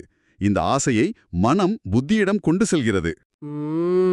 அப்போது புத்தி விழிப்போடு இருந்து இல்லை, எழுந்து செல் என்று கடிவாளத்தை இறுக்கினால் தேர் சரியான திசையில் செல்லும். ஆனால் புத்தி சோம்பல் புட்டு தூங்கிவிட்டால் கடிவாளம் தளரும், குதிரைகள் வென்றுவிடும், நீங்களும் உறங்கிவிடுவீர்கள். இதுதான் சம்சாரப் பயணம் உரிந்து போகும் விதம். மிகவும் யதார்த்தமான உதாரணம். சரி, இந்த பயணத்தின் இறுதி இலக்கு என்ன? இலக்கு என்னவென்றால் தத் விஷ்ணு, பரமம் பதம், அதாவது விஷ்ணுவின் மேலான பதம் என்பதாகும். இங்கு விஷ்ணு என்ற சொல்லை நாம் ஆழமாக புரிந்து கொள்ள வேண்டும். விஷ்ணு என்றால் வைகுண்டத்தில் இருக்கும் ஒரு தெய்வம் என்றுதானே பொதுவாக புரிந்து கொள்ளப்படுகிறது. ஆனால் தத்துவவார்த்தமாக அதுவல்ல பொருள். விஷ்ணு என்றால் ஒரு சிம்மாசனத்தில் அமர்ந்திருக்கும் ஒரு தெய்வத்தின் உருவம் அல்ல. சர்வம் வேவேஷ்டி இதி விஷ்ணு, அதாவது அகிலம் எங்கும் அணுவணுவாக நீக்கமர நிறைந்திருக்கும் பரம்பொருளையே அது குறிக்கிறது. ஓ, எல்லாமும் அதுவே என்ற நிலைதான் விஷ்ணு பதமா? ஒரு நிமிடம் நில்லுங்கள். இங்குதான் எனக்கு பெரிய முரண்பாடு தோன்றுகிறது. என்ன முரண்பாடு? நீங்கள் விளக்கிய தேர் உருவகத்தின்படி நாம் ஒரு இடத்திலிருந்து கிளம்பி மற்றொரு இடத்தை நோக்கி பயணிக்கிறோம் என்று கூறுகிறீர்கள். ஆனால் விஷ்ணுவின் பதம் என்பது எங்கும் நிறைந்திருக்கும் ஒன்று என்று கூறுகிறீர்கள். ஆம், எங்கும் நிறைந்திருப்பதுதான். எங்கும் நிறைந்திருக்கும் ஒரு பொருளை நோக்கி எப்படி பயணிக்க முடியும்? இங்கிருந்து ஒரு ஊருக்குச் செல்வதே என்றால் பயணிக்கலாம். ஆனால் இலக்கு நாமமாகவே இருக்கிறோம் என்றால் நாம் ஏன் தேரில் ஏறி ஓட வேண்டும்? இது தர்க்க ரீதியாக சரியாக இல்லையே. மிக அற்புதமான தத்துவார்த்தமான கேள்வி இது. இந்த இடத்தில்தான் அநேகமானோர் வேதாந்தத்தை புரிந்து கொள்வதில் தடுமாறுகிறார்கள். இலக்கு எங்கும் இருக்கிறது என்றால் பயணம் எப்படி சாத்தியம்? ஆமா, அது எப்படி சாத்தியம்? இதை மிக எளிய அன்றாட உதாரணம் ஒன்றின் மூலம் நாம் விளக்கலாம். நீங்கள் உங்கள் கண்களில் கண்ணாடியை அணிந்து கொண்டே அதை மறந்துவிட்டு வீடு முழுவதும் என் கண்ணாடி எங்கே என்று தேடி அலைவதை போன்றது இது. ஓ, கண்ணாடி நம் கண்களிலேதான் இருக்கிறது. ஆம், கண்ணாடி உங்களுடனேயே இருக்கிறது. ஆனால் கண்ணாடி என்னிடம் இல்லை என்ற உங்களின் அறியாமை உங்களை தேட வைக்கிறது. அதுபோலதான் மோட்சம் என்பதும். ஆக, மோக்ஷம் என்பது நாம் பௌதீகமாக பயணப்பட்டுச் சென்று அடையும் ஒரு வெளியிடம் அல்ல என்கிறீர்கள். கண்டிப்பாக அல்ல. அது தூரத்திலோ அல்லது காலத்திலோ எல்லைக்குட்பட்டதல்ல. அந்த பயணம் என்பது நம் அறியாமையிலிருந்து அறிவை நோக்கிய அகவிழிப்புணர்வு பயணம். நான் வெறும் உடல் மட்டுமே, நான் எல்லைக்குட்பட்டவன் என்ற எண்ணம் இருக்கும் வரை நாம் சம்சாரத்தில் சிக்கியிருக்கிறோம். மிகச்சரி. நாம் புத்தியை கூர்மையாக்கி ஐம்புலன்களையும் அடக்கி தியானிக்கும்போது நானே அந்த பேரின்ப வடிவம் என்பதை உணர்கிறோம். அந்த உண்மையை உணர்வதே இந்த பயணத்தின் முழுமையான வெற்றி. என்ன ஒரு தெளிவான விளக்கம்! அறியாமையிலிருந்து அறிவை நோக்கிய அகப்பயணமே ஜீவ யாத்திரை. உண்மைதான். ஆஹா, கேட்டுக்கொண்டிருக்கும் நாம் அனைவரும் புரிந்து கொள்ள வேண்டியது இதுதான். நம்முடைய இந்த உடலே நாம் பயணிக்க வேண்டிய தேர். நாம் எங்கு செல்ல வேண்டும், எப்படி செல்ல வேண்டும் என்பதற்கான வேடங்கள் என்னும் வரைபடம் நம் கையில் இருக்கிறது. நசிகேதஸைப் போல சரியான குறிக்கோளை தேர்ந்தெடுக்கும் விவேகமும் உலக இன்பங்களில் சிக்காத வைராக்கியமும் நமக்கு வேண்டும். எல்லாவற்றிற்கும் மேலாக நம் புத்தி என்னும் தேரோட்டி விழிப்போடு இருக்க வேண்டும். மனம் என்னும் கடிவாளத்தை இறுக்கிப் பிடித்து ஐம்புலன்கள் என்னும் குதிரைகளை சரியான பாதையில் செலுத்த வேண்டும். அப்படி செய்தால் எங்கும் நிறைந்திருக்கும் அந்த பரம்பொருளே நாம் என்ற அந்த பேரின்ப நிலையை இங்கேயே இப்பொழுதே நம்மால் உணர முடியும். இந்த பிறவியின் உச்சகட்ட பயன் அதுதான். இதை உணர்ந்து பயணிக்கும் எவருக்கும் வாழ்க்கையில் பயம் என்பதே இல்லை. இந்த ஆழ்ந்த தத்துவ அலசலிலிருந்து விடைபெறும் முன் கேட்டுக்கொண்டிருக்கும் உங்களுக்கு நீங்களே சிந்திக்க ஒரு இறுதிச் சிந்தனையை முன்வைக்கிறேன். சொல்லுங்கள். உங்களுடைய வாழ்க்கை பயணத்தில் இன்று உங்கள் தேரின் கடிவாளம் யார் கையில் இருக்கிறது? உங்கள் புத்தி என்னும் தேரோட்டி விழிப்போடு விவேகத்தோடு கடிவாளத்தை பிடித்துக் கொண்டிருக்கிறாரா? அல்லது சமூக ஊடகங்கள் மற்றவர்களுடன் உங்களை ஒப்பிட்டுக் கொள்ளும் மனப்பான்மை என்னும் மாயைகளில் சிக்கி உங்கள் குதிரைகள் உங்களை எங்கோ இழுத்து செல்கின்றனவா? ஒவ்வொரு நாளும் உறங்கச் செல்லும் முன் இன்று தேரோட்டி யார் என்று உங்களை நீங்களே கேட்டுக்கொள்ளுங்கள். உங்கள் அகக்கண்களை திறந்தால் உங்கள் பயணம் மட்டுமல்ல, உங்கள் இலக்கும் தெளிவாகும். மிக அருமையான நிறைவு. ஓம் பூர்ணமதா பூர்ணமிதம் பூர்ணாத் பூர்ணமுதச்யதே பூர்ணஸ்ய பூர்ணமாதாய பூர்ணமேவாவசிஷ்யதே. ஓம் சாந்தி சாந்தி சாந்தி. சதாசிவ சமாரம்பாம் சங்கராச்சாரிய மத்தியமாம் அஸ்மதாச்சாரிய பர்யந்தாம் வந்தே குரு பரம்பராம். அற்புதமான தொடக்கம். இந்த ஜீவ யாத்திரைக்கு, அதாவது உயிரின் பயணத்திற்கு இந்த மந்திரம் மிகச் சரியான ஒரு அடித்தளம். ஆமாம், நிச்சயமாக. கேட்பவர்களே, நீங்கள் உங்கள் வாழ்க்கையின் ஓட்டுநர் இருக்கையில் அமர்ந்திருப்பதாகவே, அதன் கடிவாளம் உங்கள் கையில் இருப்பதாகவும் முழுமையாக நம்புகிறீர்கள், இல்லையா? உண்மையில் நாம் அனைவரும் அப்படித்தான் நம்பிக்கொண்டிருக்கிறோம். ஆனால் நிஜமாகவே ஒவ்வொரு நாளும் நீங்கள் நினைத்த திசையில்தான் உங்கள் வாழ்வு பயணிக்கிறதா, அல்லது உங்களுக்கே தெரியாமல் வேறு ஏதோ ஒன்று உங்களை இழுத்துச் செல்கிறதா? இன்று நாம் மேற்கொள்ளவிருக்கும் இந்த ஆழ்ந்த அலசல் உங்கள் கைகளில் இருப்பதாக நீங்கள் நம்பும் அந்த கடிவாளம் உண்மையில் யாரிடம் இருக்கிறது என்பதை நோக்கியது. மிக முக்கியமான ஒரு கேள்வி இது. இந்த பயணத்திற்கு நாம் ஒரு சிறந்த வழிகாட்டிய துணை கழைக்கப் போகிறோம். சரிதான். பூஜ்ய ஸ்ரீ ஞானானந்த பாரதி மகாஸ்வாமிகள் அருடைய ஜீவ யாத்ரா என்ற அற்புதமான நூலையும், அதற்கு ஸ்ரீ சுவாமி பரமார்த்தானந்தர் மற்றும் ஸ்ரீ சுவாமி ஓங்காரானந்தர் ஆகியோர் அளித்த விளக்க உரைகளையும் தான் இன்று நாம் ஆதாரமாக கொள்ளப் போகிறோம். எந்த ஒரு நீண்ட முன்னுரையுமின்றி நேராக இந்த நூலின் மையக் கருத்தான அந்த மிக முக்கியமான 3வது ஸ்லோகத்திலிருந்து நாம் தொடங்குவோம். நான் இந்த ஸ்லோகத்தை முதலில் கூறுகிறேன். கண்டிப்பாக பொறுமையாக கூறுங்கள். கேட்பவர்களுக்கு அது தெளிவாக புரியட்டும். ஆத்மானம் ரதினம் பிரவேதி நிகமோ புத்திம் சதத் சாரதிம் தேகம் ஸ்யந்தனமிந்திரியாணி துரகான் சப்தாதி தத்கோச்சரான் சேதः பிரக்ரஹமாதரேன ய இமான் வஷ்யாம் ஸ்தனோத்யாத்மவான் தஸ்யைவாப்யமிதம் பதம் சுககனம் பாரம் பரம் ஹி அத்வனஹ. 3. ஹாஹா, கேட்கவே மிகச் சிறப்பாக இருக்கிறது. இந்த ஸ்லோகம் கட்டோபனிஷத்தில் வரும் அந்த புகழ்பெற்ற தேர் உருவகத்தை, அதாவது அந்த சேரியட் இமேஜரியை அப்படியே பிரதிபலிக்கிறதல்லவா? சரியாகச் சொன்னீர்கள். வேதாந்தம் பயிலும் பலருக்கும் இந்த உருவகம் ஓரளவுக்கு தெரிந்திருக்கலாம். அதாவது நமது உடல் என்பது தேர், அதனுள் அமைதியாக பயணிக்கும் ஜீவாத்மாவே பயணி. புத்தி என்பது அந்த தேரை ஓட்டும் சாரதி. நமது 5 புலன்களே தேரை இழுக்கும் குதிரைகள். உலகத்து இன்பங்களும் விஷயங்களுமே அவை ஓடும் பாதை. இதுதானே அந்த அடிப்படை உருவகம். ஆமாம், அதேதான். ஆனால் சுவாமி பரமார்த்தானந்தர் இதில் ஒரு மிக முக்கியமான முரண்பாட்டை, நாம் சாதாரணமாக கவனிக்க தவறவிடும் ஒரு விஷயத்தை சுட்டிக்காட்டுகிறார். அது என்ன முரண்பாடு? நாம் வாழ்க்கையை அணுகும் விதத்தில் இருக்கிறதா? ஆமாம். இப்போது நீங்கள் ஒரு சாதாரண சுற்றுலா பயணத்திற்கு திட்டமிடுகிறீர்கள் என்று வைத்துக்கொள்வோம். எங்கு செல்ல வேண்டும், எப்போது கிளம்ப வேண்டும், எந்த பாதையில் பயணிக்க வேண்டும் என்ற முழு திட்டமும் உங்கள் கட்டுப்பாட்டில் இருக்கிறது, இல்லையா? நிச்சயமாக. ஒருவேளை மழை பெய்தால் கூட நாம் பயணத்தை மாற்றியமைத்துக் கொள்வோம். நம் கையில்தான் அந்த பயணத்தின் கட்டுப்பாடு இருக்கிறது. ஆனால் இந்த ஜீவ யாத்திரை அப்படிப்பட்டதல்ல.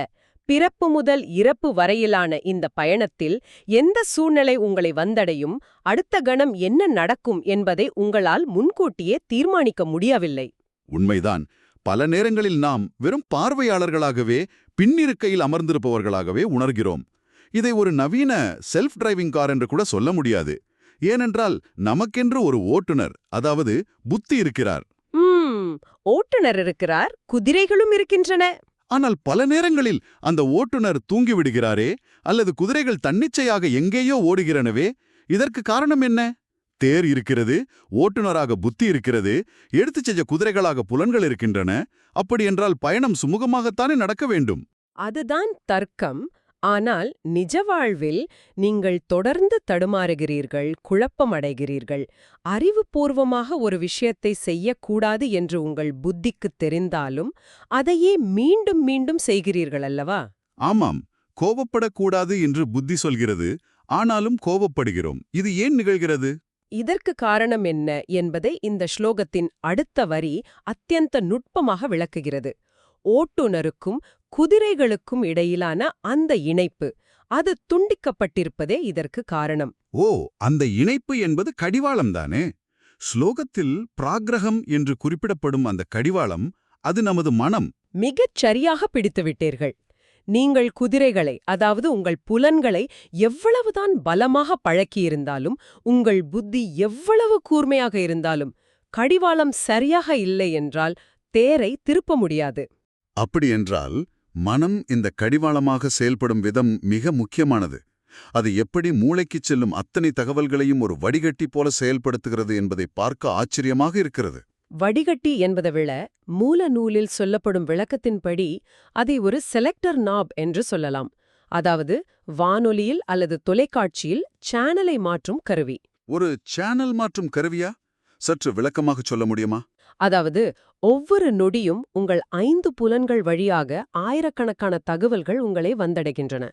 கண்கள் பல காட்சிகளை பார்க்கின்றன, காதுகள் பல ஒலிகளை கேட்கின்றன. ஆனால் இவை அனைத்தும் உங்கள் அறிவுக்கு செல்வதில்லை. அந்த நொடியில் நமது மனம் எந்த புலனோடு இணைந்திருக்கிறதோ அந்த தகவல் மட்டுமே நமக்கு பதிவாகிறது. மனம் எதை தேர்ந்தெடுக்கிறதோ அதுவே நிஜமாகிறது. ஒரு முக்கியமான பாடம் நடந்து கொண்டிருக்கிறது. நீங்கள் முதல் வரிசையில் அமர்ந்து கவனித்துக் கொண்டிருக்கிறீர்கள். சரி. திடீரென்று உங்களுக்கு பின்னால் ஏதோ ஒரு சிறிய சத்தம் கேட்கிறது, அல்லது தாமதமாக ஒரு மாணவன் வருகிறான். அந்த நொடியில் உங்கள் கண்கள் ஆசிரியரை பார்த்து கொண்டுதான் இருக்கின்றன. ஆசிரியரின் குரல் உங்கள் காதுகளில் விழுந்து கொண்டுதான் இருக்கிறது. ஆனால் மூளையில் எதுவும் பதிவாவதில்லை. முகத்தில் ஒரு பிளாங்க் லுக் வந்துவிடுகிறது. காரணம், நமது மனம் என்ற சேனல் மாற்றும் கருவி அந்த புதிய சத்தத்தின் மீது திரும்பிவிட்டது. பார்வை இருந்தும் நாம் குருடராகிறோம், செவித்திறன் இருந்தும் செவிடராகிறோம். அதுதான் மனதின் ஆளுமை. இது ஒருபுறம் இருக்க, சுவாமி ஓம்காரானந்தர் இந்த மனதை ஒரு போக்குவரத்து காவலரோடு, ஒரு டிராஃபிக் போலீஸ்மேன் ஒப்பிடுகிறார். போக்குவரத்து காவலர் உருவகமா? கேட்பதற்கு சுவாரஸ்யமாக இருக்கிறதே. ஆமா, ஒரு பரபரப்பான சிக்னலில் நின்று கொண்டு எந்த பாதையில் வரும் வாகனங்களை இப்போது அனுமதிக்க வேண்டும், எதை நிறுத்த வேண்டும் என்று தீர்மானிப்பது அந்த போக்குவரத்து காவலர்தான். மனமும் இதைத்தான் செய்கிறது. அந்த போக்குவரத்து காவலர் இல்லை என்றால் என்ன நடக்கும் என்பது கற்பனைக்கே அச்சமாக இருக்கிறது. 5 புலன்களும் தொடர்ந்து தத்தம் தகவல்களை மூளைக்குள் திணிக்க முயலும். நிச்சயமாக மாபெரும் குழப்பம் ஏற்படும். நீங்கள் ஒரே நேரத்தில் ஒரு பாடலை கேட்டுக்கொண்டு, ஒரு மின்னஞ்சலை படித்துக்கொண்டு, தொலைபேசியில் பேசிக்கொண்டு, உணவை சுவைக்க முயன்றால் மூளையில் மாபெரும் டிராஃபிக் ஜாம் ஏற்படும் அல்லவா? இன்று பலரும் அனுபவிக்கும் அதீத மன அழுத்தம், கவனச்சிதறல் எல்லாவற்றுக்கும் காரணம் இந்த கடிவாளம் தளர்ந்துவிட்டதுதான். முற்றிலும் உண்மை. மனம் என்ற போக்குவரத்து காவலர் தன் வேலையை செய்யாமல் தூங்கிவிடுகிறார், அல்லது எல்லாவற்றையும் கட்டுப்பாடின்றி உள்ளே விடுகிறார். சரி, அந்த போக்குவரத்து காவலரை யார் வேலைக்கு வைத்தது? அந்த தேரின் உரிமையாளரான ஜீவாத்மா, அதாவது ஆத்மவான் தானே? ஆமாம், ஆத்மவான். தன்னுணர்வும் சிந்தனை தெளிவும் கொண்டவன். வெறும் கருவிகள், பருவுடல், கூர்மையான மூளை, சுறுசுறுப்பான புலன்கள் இருப்பதனால் மட்டுமே நீங்கள் இலக்கை அடைந்துவிட முடியாது. இந்த கருவிகள் யாருடைய கட்டுப்பாட்டில் இருக்கின்றன என்பதுதான் முக்கியம். இத விளக்க மூலநூல்ல ஒரு நுட்பமான வீட்டுப்பணியாள் உருவகம், அந்த மேட் அனாலஜி கொடுக்கப்பட்டிருக்கிறது என்று நினைக்கிறேன். இது நமது தினசரி வாழ்வோடு மிக நெருக்கமாக பொருந்தும் ஒன்று. ஆமாம், அதை நீங்களே கூறுங்களேன். பல வீடுகளில் நடக்கும் சாதாரண நிகழ்வுதானே அது. கண்டிப்பா. பல வீடுகளில் புதிதாக ஒரு வீட்டுப்பணியாளர் வேலைக்கு வரும்பொழுது அவர் மிகவும் பணிவாக இருப்பார். இதை எங்க வைக்க வேண்டும், இன்று என்ன சமைக்க வேண்டும் என்று வீட்டின் உரிமையாளரின் விருப்பப்படியே ஒவ்வொன்றையும் செய்வார். ஆரம்பத்தில் அப்படித்தான் இருக்கும். ஆனால் நாட்கள் செல்லச் செல்ல உரிமையாளர் சற்றே சோர்வடைந்தாலோ அல்லது கவனக்குறைவாக இருந்தாலோ நிலைமை மெல்ல தலைகீழாக மாறும். பணியாளர் தனக்கு வசதியானதை சமைக்கத் தொடங்குவார், தனக்கு பிடித்த இடங்களில் பொருட்களை வைப்பார். ஒரு கட்டத்தில் அவரே அந்த வீட்டின் எஜமானி போல அதிகாரம் செலுத்தத் தொடங்கிவிடுவார். இதுதான் நமக்கும் நடக்கிறது. உங்கள் புலன்களும் மனமும் உங்களுக்கு சேவை செய்வதற்காக, உலகத்தை நீங்கள் அறிந்து கொள்வதற்காக இயற்கையால் உங்களுக்கு வழங்கப்பட்ட கருவிகள். ஆனால் உண்மையில் என்ன நடக்கிறது? கருவிகள் நம்மை ஆளத் தொடங்கி விடுகின்றன. ஆமாம். அதிகாலையில் எழுந்து உடற்பயிற்சி செய்ய வேண்டும் என்று உங்கள் புத்தி, அதாவது எஜமானி, முடிவெடுக்கிறது. ஆனால் உங்கள் உடல், அந்த பணியாள், இன்னும் சற்று நேரம் தூங்கலாம் என்று சொல்கிறது. மனம் உடனே உடலோடு சேர்ந்து கொண்டு புத்தியை ஏமாற்றுகிறது. ஓ, நாளடைவில் நாம் என்ன சாப்பிட வேண்டும், எதை பார்க்க வேண்டும் என்பதை நமது நாக்கும் கண்களுமே தீர்மானிக்கின்றன. நாம் மொபைல் போனில் தொடர்ந்து ஸ்க்ரோல் செய்யும்போது கடிவாளம் நம் கையில் இல்லை, அது அந்த செயலியின் அல்காரிதத்திடமும் நமது கண்களிடமும் சென்று விடுகிறது. சரியாகச் சொன்னீர்கள். எஜமானனான நீங்கள் ஒரு கைதியைப் போல பின் சீட்டில் அமர்ந்திருக்கிறீர்கள். இதை ஒருங்கிணைப்பு இல்லாமை என்று வேதாந்தம் சொல்கிறது. ஒருங்கிணைப்பு இல்லாமை, இதை சுவாமி பரமார்த்தானந்தர் ஒரு இசைக்கச்சேரி உருவகத்தின் மூலம், அந்த ஆர்கெஸ்ட்ரா அனாலஜி மூலம் விளக்குவது என் நினைவுக்கு வருகிறது. ஆமாம், அது மிகச்சிறந்த உதாரணம். ஒரு பெரிய மேடையில் பல வாத்திய கலைஞர்கள் அமர்ந்திருக்கிறார்கள். ஒவ்வொருவரும் தங்கள் துறையில் உலகத்தரம் வாய்ந்த வித்வான்கள். வயலின் வாசிப்பவர் மிகச்சிறந்த கலைஞர், மிருதங்கம் வாசிப்பவருக்கு இணையே இல்லை என்று வைத்துக்கொள்வோம். சரி. அனைவரும் சிறப்பாக வாசிக்கிறார்கள். ஆனால் ஒரு பாடகர் மட்டும் சுருதி விலகி அஸ்வரமாக பாடினால் ஒட்டுமொத்த கச்சேரியின் அனுபவமும் பாழாகிவிடும். அந்த பாடகருக்கு வேண்டுமானால் சுருதி பேதமே இல்லை, எல்லாம் ஒன்றே, எல்லாம் அத்வைதம்தான் என்று அவர் நினைத்துக்கொண்டு பாடலாம். ஹாஹா, கேட்பவர்களுக்கு அது பெரும் இம்சையாக முடிந்துவிடும். அதுபோலவே உங்கள் உடல் மிக வலிமையாக உடற்பயிற்சி கூடத்தில் செதுக்கப்பட்டிருக்கலாம், உங்கள் புத்தி மிக கூர்மையாக இருக்கலாம். ஆனால் உடல், மனம், புத்தி ஆகிய மூன்றும் ஒரே நேர்கோட்டில், ஒரே சுருதியில் இயங்காவிட்டால் நீங்கள் ஒருபோதும் நிம்மதியை உணர முடியாது. அறிவு ஒரு திசையை காட்டும், மனம் வேறெதையா ஆசைப்படும், உடல் ஒத்துழைக்காது. இந்த முரண்பாடுதான் நமது தினசரி போராட்டமே. ஆனால் எனக்கு இங்கே ஒரு வலுவான சந்தேகம் எழுகிறது. என்ன சந்தேகம்? கேளுங்கள். இந்த ஒருங்கிணைப்பு, கடிவாளம், கட்டுப்பாடு என்று சொல்வதெல்லாம் கேட்பதற்கு மிகச் சிறந்த தத்துவமாக இருக்கலாம். ஆனால் நடைமுறையில் எனக்கு பிடித்த ஒரு உணவை நான் சாப்பிடாமல் தவிர்க்க நினைக்கும் போதோ, அல்லது காலையில் சோம்பலை முறித்துக்கொண்டு எழ நினைக்கும் போதோ என் மனம் பெரும் சோர்வடைகிறது. இயல்பான சோர்வு. புலன்களை இப்படி எப்போதும் அடக்கி ஆள்வது, அதாவது அந்த சப்ரஷன், ஒரு மனிதனை கடுமையான விரக்திக்கு கொண்டு செல்லாதா? எல்லாவற்றையும் அடக்கி வைத்துக்கொண்டு வாழ்வது ஒரு கட்டத்தில் எரிமலையாக வெடிக்காதா? இதை எப்படி ஒருங்கிணைப்பு என்று ஏற்றுக்கொள்ள முடியும்? மிக நியாயமான கேள்வி. இந்த சந்தேகம் உங்கள் மனதின் இயல்பான தற்காப்பு உணர்ச்சியிலிருந்து எழுகிறது. ஆனால் வேதாந்தம் ஒருபோதும் அடக்குமுறை என்ற வார்த்தையை பயன்படுத்துவதே இல்லை. அது வலியுறுத்துவது நெறிப்படுத்தல். சம்ஸ்கிருதத்தில் உக்த்வம் என்று சொல்வார்கள். நெறிப்படுத்தலா? இரண்டுக்கும் என்ன வித்தியாசம்? ஒரு நதியின் நீரை எந்த ஒரு வடிகாலும் இன்றி ஒரு பெரிய அணையை கட்டி தடுத்து நிறுத்துவது அடக்குமுறை. மழை பெய்யும்போது அந்த அணை உடைந்து பெரும் நாசத்தை ஏற்படுத்தும். உங்கள் உணர்ச்சிகளை அப்படி தடுத்து நிறுத்தினால் அது மன அழுத்தமாக வெடிக்கும். சரி. ஆனால் அந்த நதிநீரை சரியான கால்வாய்கள் மூலம் திருப்பிவிட்டு விவசாயத்திற்கும் மின்சாரம் தயாரிப்பதற்கும் பயன்படுத்துகிறீர்கள் அல்லவா? அதற்கு பெயர்தான் நெறிப்படுத்தல். ஓ, அதாவது ஆசை வருவதை தடுப்பதல்ல லூக்கம், அந்த ஆசையின் திசையை மாற்றுவது. எனக்கு ஒரு இனிப்பு சாப்பிட தோன்றும்போது அதை வலுக்கட்டாயமாக பிடுங்கி எறிந்துவிட்டு அறையில் உட்கார்ந்து வருந்துவது அடக்குமுறை. ஆமாம். ஆனால் அந்த இனிப்பினால் என் உடலுக்கு ஏற்படும் தீமையை என் புத்தி தெளிவாக உணர்ந்து, இதைவிட சிறந்த ஆரோக்கியமே எனக்கு பெரிய இன்பம் என்று மனம் அதை தானாகவே கைவிடுவது நெறிப்படுத்தல். முதல் முறையில் முரண்பாடு இருக்கிறது, அதனால் சோர்வு வருகிறது. இரண்டாவது முறையில் புத்தியும் மனதும் ஒருமித்த கருத்துக்கு வந்து விடுகிறன. மிக அருமையாக புரிந்து கொண்டீர்கள். அங்கு போராட்டமோ சோர்வோ இல்லை. ஆத்மாவான் தன் கண்களைக் கட்டிக்கொள்வதில்லை, மாறாக அவற்றை தனக்கு தேவையான பாதையில் பார்க்க செய்கிறான். நெறிப்படுத்தப்பட்ட மனம் உங்களுக்கு சோர்வை தராது, உங்கள் சக்தியை சேமித்து ஆற்றலை தரும். சரி, இப்போது தேர் உறுதியாக இருக்கிறது, கடிவாளம் நம் கையில் வந்துவிட்டது, குதிரைகள் புத்தியின் வழிகாட்டுதலில் ஓடுகின்றன. ஆனால் இந்த தேர் எங்கே போகிறது? இந்த ஜீவ யாத்திரையின் இறுதி இலக்கு என்ன? நாம் பயணிக்கிறோம் என்றால் ஒரு இறுதி இலக்கு, ஒரு டெஸ்டினேஷன் இருக்க வேண்டுமல்லவா? ஆனால் இந்த இலக்கு நாம் வழக்கமாக செல்லும் காசியோ ராமேஸ்வரமோ அல்ல. இதை ஸ்லோகம் பரம்பதம் என்றும் சுககணம் என்றும் அழைக்கிறது. சுககணம் என்றால் நிலையான, எவ்வித துன்பமும் சோர்வும் கலவாத தூய பேரின்பம், மோக்ஷம் என்று சாஸ்திரம் சொல்கிறதே. ஆனால் இது பௌதிகமாக நடந்து சென்று அடையும் இடம் இல்லை என்கிறதே. பயணம்.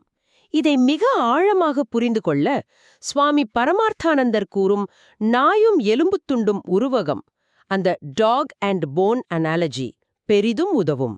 நாயும் எலும்பு துண்டுமா? அது என்ன உருவகம்? ஒரு வீதியோர நாய் காய்ந்து போன பல நாட்களாக படை கிடக்கும் ஒரு பழைய எலும்பு துண்டை கண்டெடுக்கிறது. அதில் ஒரு துளி சதை கூட இல்ல. ஆனாலும் அது ஒரு உணவு என்று நினைத்து அந்த நாய் அதை மிக ஆசையாக தன் வாயில் போட்டு கடிக்கத் தொடங்குகிறது. காய்ந்த எலும்ப நாய் கடிக்கிறது. அந்த எலும்பு துண்டு மிகவும் கடினமாகவும் கூர்மையான விளிம்புகளை கொண்டதாகவும் இருக்கிறது. நாய் அதை விடாமல் பலமாக கடிக்கும்போது அந்த விளிம்புகள் நாயின் வாயை கிழித்து ரத்தம் வரத் தொடங்குகிறது. ஐயோ, பரிதாபமான நிலை. நாய் தன் வாயிலிருந்து வழியும் அந்த இரத்தத்தை சுவைத்துக் கொண்டு அந்த இன்பத்தில் இன்னும் பலமாக கடிக்கிறது. அந்த காய்ந்த எலும்பிலிருந்துதான் இவ்வளவு சுவையான ரத்தம் வருகிறது என்று அது முட்டாள்தனமாக நம்புகிறது. ஓஹோ, இந்த இடத்தில்தான் நாம் மனித மனதின் மிக முக்கியமான உளவியல் தந்திரத்தை பார்க்கப் போகிறோம் என்று நினைக்கிறேன். இது கேட்பதற்கு கொடூரமாக இருக்கலாம், ஆனால் நிஜ வாழ்வில் நாமும் இதைத்தானே செய்கிறோம்.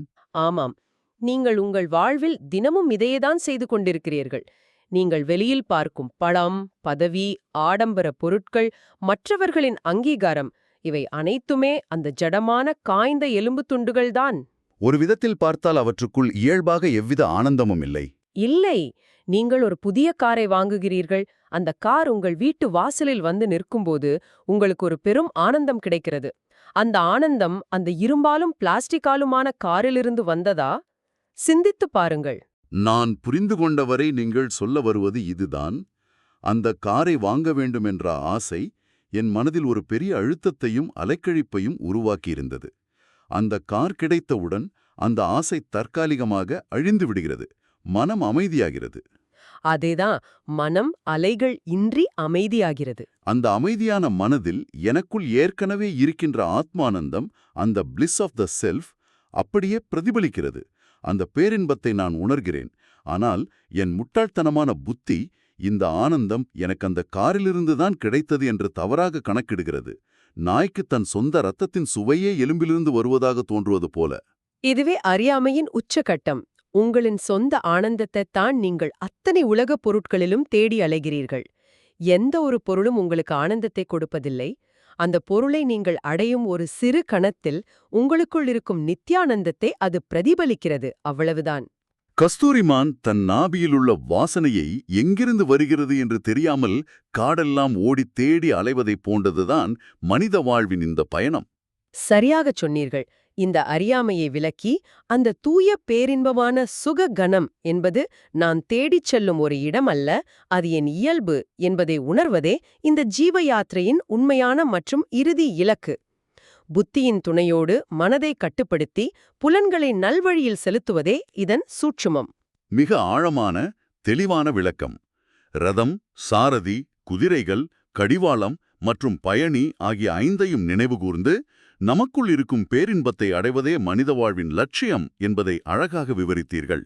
இது அனைவருக்கும் பயனுள்ளதாக அமைந்திருக்கும் என்று நம்புகிறேன். நிச்சயமாக. கேட்பவர்களே, இந்த ஆழ்ந்த அலசலை நிறைவு செய்வதற்கு முன் உங்களுக்கு ஒரு சவால். நிதானமாக சிந்தித்துப் பாருங்கள். உங்கள் வாழ்வில் உங்களுக்கு நிரந்தரமான மகிழ்ச்சியை தந்துவிடும் என்று நீங்கள் நம்பி உங்கள் முழு சக்தியையும் கொடுத்து பின்னால் ஓடிக்கொண்டிருக்கும் அந்த காய்ந்த எலும்பு துண்டு எது? அது ஒரு பதவியாக இருக்கலாம், ஒரு உறவாக இருக்கலாம், அல்லது ஒரு அங்கீகாரமாக இருக்கலாம். அந்த பொருளின் மீது நீங்கள் வைத்திருக்கும் சார்பை இன்று ஒரு நிமிடமாவது விலக்கி வைத்துவிட்டு உங்களுக்குள் இயல்பாகவே அமைதியாக வீற்றிருக்கும் அந்த தூய ஆனந்தத்தை உங்களால் உணர முடிகிறதா என்று பாருங்கள்.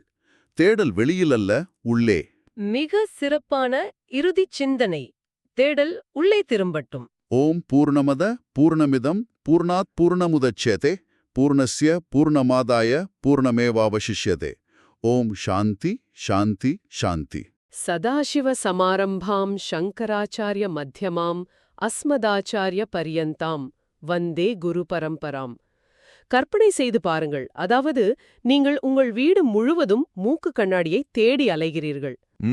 மேசையின் கீழ், படுக்கையின் அடியில் என எல்லா இடங்களிலும் தேடி சலித்துப் போய் இறுதியாக நிலைக்கண்ணாடியின் முன் நிற்கும்போதுதான் உரைக்கிறது, அந்த தேடிய கண்ணாடி இவ்வளவு நேரமும் உங்கள் மூக்கின் மேலேயேதான் இருந்திருக்கிறது என்று. ஆமா, இது பலருக்கும் நடக்கும் ஒரு வேடிக்கையான விஷயம்தான். சரியாக சொன்னீர்கள்.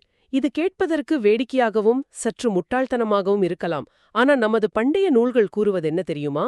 நீங்கள், நான் மற்றும் இந்த ஆழ்ந்த அலசலை கேட்டுக்கொண்டிருக்கும் ஒவ்வொருவரும் நமது அன்றாட வாழ்க்கையில் உண்மையிலேயே இந்த முட்டாள்தனத்தைத்தான் செய்து கொண்டிருக்கிறோம். கண்டிப்பா. நாம் தேடும் நிம்மதியையும் நிரந்தரமான ஆனந்தத்தையும் வெளியில் எங்கோ இருப்பதாக நினைத்து வாழ்நாள் முழுவதும் ஓடிக்கொண்டிருக்கிறோம். ஆம், உங்களை இந்த ஆழ்ந்த அலசலுக்கு மறுவைக்கிறோம். இன்று நாம் விவாதிக்கப் போகும் மூல நூல்கள் பல நூற்றாண்டுகளுக்கு முன்பே மனித மனதின் இந்த வேடிக்கையான தேடலை மிக தெளிவாக உரித்துக் காட்டியவை. மிக முக்கியமான நூல்களவை. ஆம், பூஜ்ய ஸ்ரீ சுவாமி ஞானானந்த பாரதி அவர்கள் இயற்றிய ஜீவயாத்ரா, அதாவது உயிரின் பயணம் என்ற ஆழமான நூலையும், அந்த நூலுக்கு சுவாமி பரமார்த்தநந்தர் மற்றும் சுவாமி ஓங்காரானந்தர் ஆகியோர் வழங்கிய மிகச் சிறந்த விளக்க உரைகளையும் தான் இன்று நாம் ஒன்றாக பயன்படுத்தப் போகிறோம். நிச்சயமாக. இந்த பயணத்தை தொடங்குவதற்கு சுவாமி ஞானானந்த பாரதி அவர்கள் எழுதிய அந்த 4வது ஸ்லோகத்தை முதலில் நாம் முழுமையாக கவனிப்பது அவசியமாகிறது. நான் அதை உச்சரிக்கிறேன். சரி, சொல்லுங்கள்.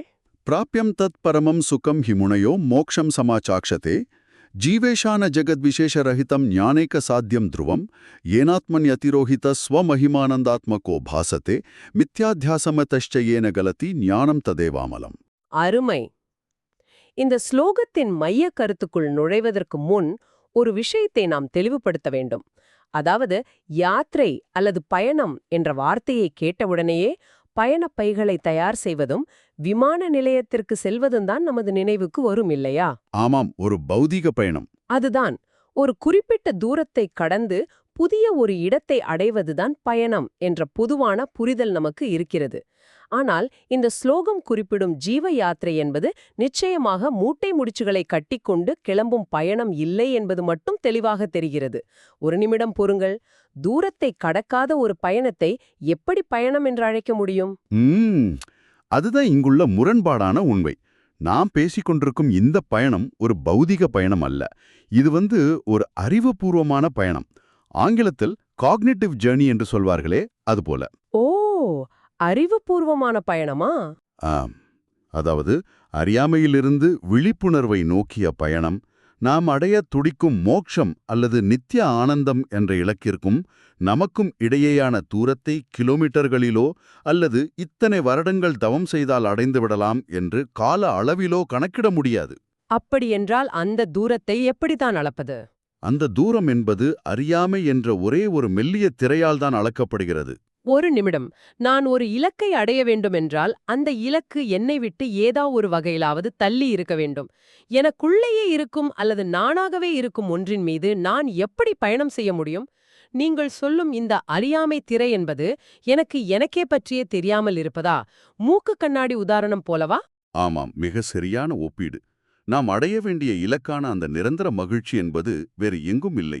அது உங்களுடைய உண்மையான இயல்பு. அதுவே உங்களது ஸ்வரூபம்.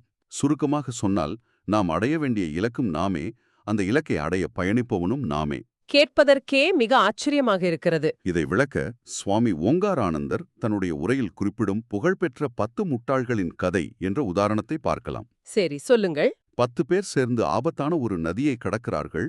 மறுகரைக்குச் சென்றவுடன் தங்களில் யாரும் நதியில் அடித்துச் செல்லப்படாமல் பாதுகாப்பாக வந்துவிட்டோமா என்பதை உறுதி செய்ய அவர்களில் ஒருவன் அனைவரையும் எண்ணத் தொடங்குகிறான். அவன் தன்னை விட்டுவிட்டு எதிரில் நின்ற 9 பேரை மட்டுமே எண்ணுகிறான்.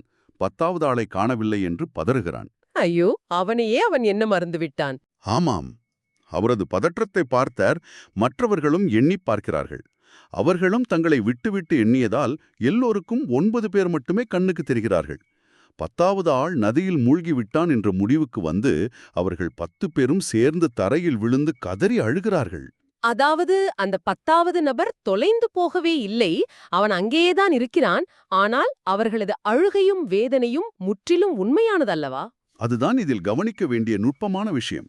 அந்த வழியே வந்த ஒரு துறவி நிலைமையை புரிந்து கொண்டு ஒருவனை அழைத்து அவனையே எண்ணச் செய்து 10வது ஆள் நீதான் என்று அவனது நெஞ்சில் கை வைத்து உணர்த்துகிறார். உடனே அவனுக்கு உண்மை புரிகிறது, அழுகை நிறைகிறது. ஓ, அங்கே 10வது ஆள் புதிலாக படைக்கப்படவோ அல்லது வெளியூரிலிருந்து வரவோ இல்லை. சரியாகச் சொன்னீர்கள். 10வது ஆள் காணாமல் போய்விட்டான் என்ற அறியாமை மட்டுமே அங்கே விலகியது. அந்த அறியாமை விலகிய மறுகணமே அவர்கள் தொலைத்ததாக நினைத்தால் கிடைத்துவிட்டான்.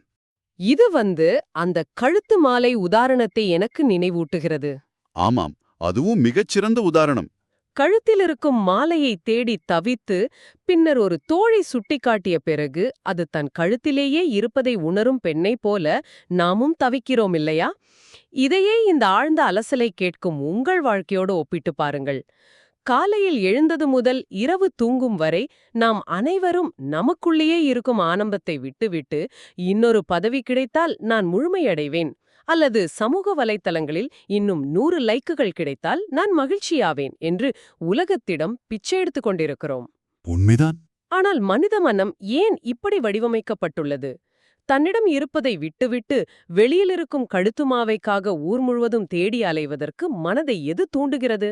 நமது புலன்கள் அனைத்தும் வெளிப்புறத்தை நோக்கி திறந்திருக்கும்படி வடிவமைக்கப்பட்டுள்ளன. அதனால்தான் வெளியுலக பொருட்களில்தான் ஆனந்தம் இருக்கிறது என்ற ஒரு தவறான கணிப்பு நமக்குள் ஆழமாக பதிந்துவிட்டது. சரி, இங்குதான் எனக்கு ஒரு வலுவான சந்தேகம் எழுகிறது. சொல்லுங்கள். நீங்கள் சொல்வது போல வெளியுலகப் பொருட்களில் ஆனந்தமே இல்லை, எல்லாம் எனக்குள்தான் இருக்கிறது என்று வைத்துக்கொள்வோம். அப்படியென்றால் நான் நீண்ட நாட்களாக ஆசைப்பட்டு வாங்கிய அந்த புதிய காரை முதன்முதலில் ஓட்டும்போது எனக்கு ஏற்படும் அந்த அளவற்ற மகிழ்ச்சி எங்கிருந்து வருகிறது? அல்லது எனக்கு மிகவும் பிடித்த ஒரு சுவையான உணவை சாப்பிடும்போது கிடைக்கும் அந்த இன்பம் பொய்யா? அந்த பொருள்தானே எனக்கு மகிழ்ச்சியை தருகிறது. இது மிக ஆழமாக சிந்திக்க வேண்டிய புள்ளி. இந்த பொருள் எனக்கு மகிழ்ச்சியை தருகிறது என்று நாம் நினைப்பது நமது மனதின் ஒரு தந்திரம் மட்டுமே. மனதின் தந்திரமா? எப்படி? இதற்கான விடையை சுவாமி பரமார்த்தானந்தர் அவர்கள் 2 மிகச்சிறந்த உதாரணங்கள் மூலம் தர்க்கரீதியாக விளக்குகிறார். முதல் உதாரணம் நாயும் எலும்பும். ஒரு நாய் வீதியில் கிடக்கும் காய்ந்த இரத்தமே இல்லாத ஒரு பழைய எலும்பை கடித்து சுவைக்கிறது. அந்த எலும்பு மிகவும் காய்ந்து போன ஒன்று, அதில் சுவையோ சதையோ துளியும் இல்லை. சரி. ஆனால் நாய் அந்த எலும்பை மிக வலுவாக கடிக்கும்போது அந்த எலும்பின் கூர்மையான விளிம்புகள் நாயின் வாயை கிழிக்கின்றன. நாயின் வாயிலிருந்தே ரத்தம் வடிகிறது. அந்த நாய் தன் சொந்த இரத்தத்தின் சுவையை உணர்ந்து கொண்டே அந்த எலும்பிலிருந்துதான் ரத்தம் வருவதாகவும் சுவை வருவதாகவும் நம்பி அதனை இன்னும் வெறித்தனமாக கடிக்கிறது. ஐயோ, இது சற்று அதிர்ச்சியாக இருந்தாலும் மிக துல்லியமான ஓர் உண்மை. நாய் தன் சொந்த இரத்தத்தையே வெளிப்பொருளான எலும்பிலிருந்து வருவதாக நினைக்கிறது. ஆமாம். இதை நாம் நமது வாழ்க்கையோடு பொருத்தி பார்த்தால், வாரத்திற்கு 80 மணி நேரம் கடுமையாக உழைத்து நமது ஆரோக்கியத்தை கெடுத்துக்கொண்டு ஒரு பெரிய பதவியை அடைகிறோம். அந்த பதவி கிடைத்தவுடன் ஒரு சில நாட்கள் நாம் ஒரு உச்சகட்ட மகிழ்ச்சியை உணர்கிறோம். அந்த நாயை போலவே அந்த பதவிதான் நமக்கு மகிழ்ச்சியை தந்தது என்று நாம் தவறாக நம்புகிறோம். சரியாக புரிந்து கொண்டீர்கள். இதையே உணர்த்தும் மற்றொரு உதாரணம் குழந்தையின் பெருவிரல். ஓ, அது என்ன கதை? தாய்ப்பால் மறக்கடிக்கப்பட்ட ஒரு குழந்தை பசியின் காரணமாகவோ அல்லது ஆறுதலுக்காகவோ தன் பெருவிரலை வாயில் வைத்து சூப்புகிறது. பெருவிரலிருந்து எந்த பாலும் சுரப்பதில்லை. ஆனால் குழந்தை தன் சொந்த உமிழ்நீரையே விழுங்கிக் கொண்டு அந்த விரலிருந்துதான் தமக்கு வேண்டிய பால் வருவதாக நம்பி அமைதியடைகிறது. அட ஆமா. இந்த உலகப் பொருட்கள் அனைத்தும் அந்த எலும்பைப் போலவும் பெருவிரலைப் போலவும் தான். அவை ஜடப்பொருட்கள், அதாவது அனாத்மா. ஒரு ஜடப்பொருளில் எப்படி ஆனந்தம் இருக்க முடியும்? ஒரு நிமிடம். அப்படியென்றால் நான் அனுபவிக்கும் அந்த சுவையான உணவோ அல்லது நான் ஆசைப்பட்டு வாங்கிய பொருளோ எனக்கு எந்த மகிழ்ச்சியுமே தரவில்லையா? அந்த ஆனந்தம் எங்கிருந்துதான் வந்தது என்பதை கொஞ்சம் தெளிவாகச் சொல்ல முடியுமா? கண்டிப்பாக. உங்களுக்கு பிடித்தமான ஒரு பொருளை நீங்கள் விரும்பும்போது என்ன நடக்கிறதென்று பாருங்கள். அது எனக்கு வேண்டும் என்ற ஆசை எழும்போதே உங்கள் மனதில் ஒரு சலனம், ஒரு கொந்தளிப்பு உருவாகிறது. நீங்கள் அந்த பொருளை அடையும் வரை அந்த மனக்கொந்தளிப்பு அடங்குவதில்லை. ஆமாம், ஒரு பதற்றம் இருந்து கொண்டே இருக்கும். எப்போது அந்த பொருளை நீங்கள் அடைகிறீர்களோ அப்போது அந்த ஆசை நிறைவேறி விடுவதால் ஒரு சில கணங்களுக்கு உங்கள் மனம் எந்த சலனமும் இல்லாமல் முற்றிலும் அமைதியாகிறது. அந்த அமைதியான மனக்கண்ணாடியில் உங்களுக்குள் ஏற்கனவே இருக்கும் ஆத்ம ஆனந்தம் பிரதிபலிக்கிறது. ஓ, நமது சொந்த ஆனந்தமே பிரதிபலிக்கிறதா? ஆம், நமது ஸ்வரூப ஆனந்தம். அந்த பிரதிபலிப்பைத்தான் நீங்கள் அந்த பொருளிலிருந்து வந்ததாக தவறாக எண்ணுகிறீர்கள். அதனால்தான் உங்கள் மனம் வேறு ஏதோ ஒரு கவலையில் இருக்கும்போது அதே சுவையான உணவை நீங்கள் சாப்பிட்டாலும் உங்களுக்கு எந்த ஆனந்தமும் கிடைப்பதில்லை. ஏனென்றால் அங்கே மனம் அமைதியாக இல்லை. உங்கள் சொந்த ஆனந்தத்தின் பிரதிபலிப்பு அங்கே நிகழவில்லை. இது உண்மையிலேயே பல முடிச்சுகளை அவிழ்க்கிறது. அதாவது உலகப் பொருட்கள் எதிலுமே ஆனந்தமில்லை, அவை வெறும் ஊக்கிகள் மட்டுமே. ஆங்கிலத்தில் ட்ரிகர்ஸ் என்போமே அதுபோல அவை நமது மனதை சிறிது நேரம் அமைதிப்படுத்தி நமக்குள் இருக்கும் ஆனந்தத்தை நமக்கே ஒரு ஜெராக்ஸ் காப்பி போல பிரதிபலித்து காட்டுகின்றன. மிக சரியாகச் சொன்னீர்கள். அப்படியென்றால் இந்த அறியாமை திரையை விலக்கி அந்த உண்மையான ஆனந்தத்தை நேரடியாக அடைவதற்கான கருவி எது? எனக்குள் இருக்கும் அந்த ஆனந்தத்தை நான் எப்படி உணர்வது? எல்லாம் எனக்குள் தான் இருக்கிறது என்றால் நான் என் வேலையை விட்டுவிட்டு ஒரு இருட்டறையில் அமர்ந்து வெறுமனே தியானம் செய்து கொண்டிருந்தால் மட்டும் போதுமா? தியானம் என்பது மனதை குவிப்பதற்கான ஒரு பயிற்சி மட்டும்தான். ஆனால் அறியாமையை அழிக்கக்கூடிய ஒரே ஆயுதம் அறிவு மட்டுமே. ஞானம் என்று சொல்வார்கள். இருட்டை எப்படி இருட்டால் விளக்க முடியாதோ அதைப்போல அறியாமையை செயல்களால் விளக்க முடியாது. ஒளி என்ற அறிவு மட்டுமே அங்கு தேவை. சரி. இதை விளக்க வேதாந்தத்தில் கயிறும் ஒளியும் என்ற புகழ்பெற்ற உதாரணம் பயன்படுத்தப்படுகிறது. இருட்டில் தரையில் கிடக்கும் ஒரு கயிற்றை நாம் பார்க்கிறோம். இருள் காரணமாக அது நமக்கு ஒரு பாம்பாக தெரிகிறது. அந்த இருள் இங்கே 2 நுட்பமான வேலைகளை செய்கிறது. முதலாவது, அது கயிறு என்ற உண்மையை மறைக்கிறது. இதை ஆவரணம் என்கிறார்கள். இரண்டாவது, கயிறு மறைக்கப்பட்ட அந்த வெற்றிடத்தை மனம் தாங்கிக் கொள்ள முடியாமல் தனக்குள் இருக்கும் பயத்தை அங்கே ஒரு பாம்பாக தோற்றுவிக்கிறது. அங்கே இல்லாத பாம்பு என்ற பொய்யான தோற்றத்தை உருவாக்குவதை அத்தியாசம் என்கிறார்கள். நமது அன்றாட வாழ்க்கையிலும் இந்த அத்தியாசம் நிறையவே நடக்கிறதல்லவா?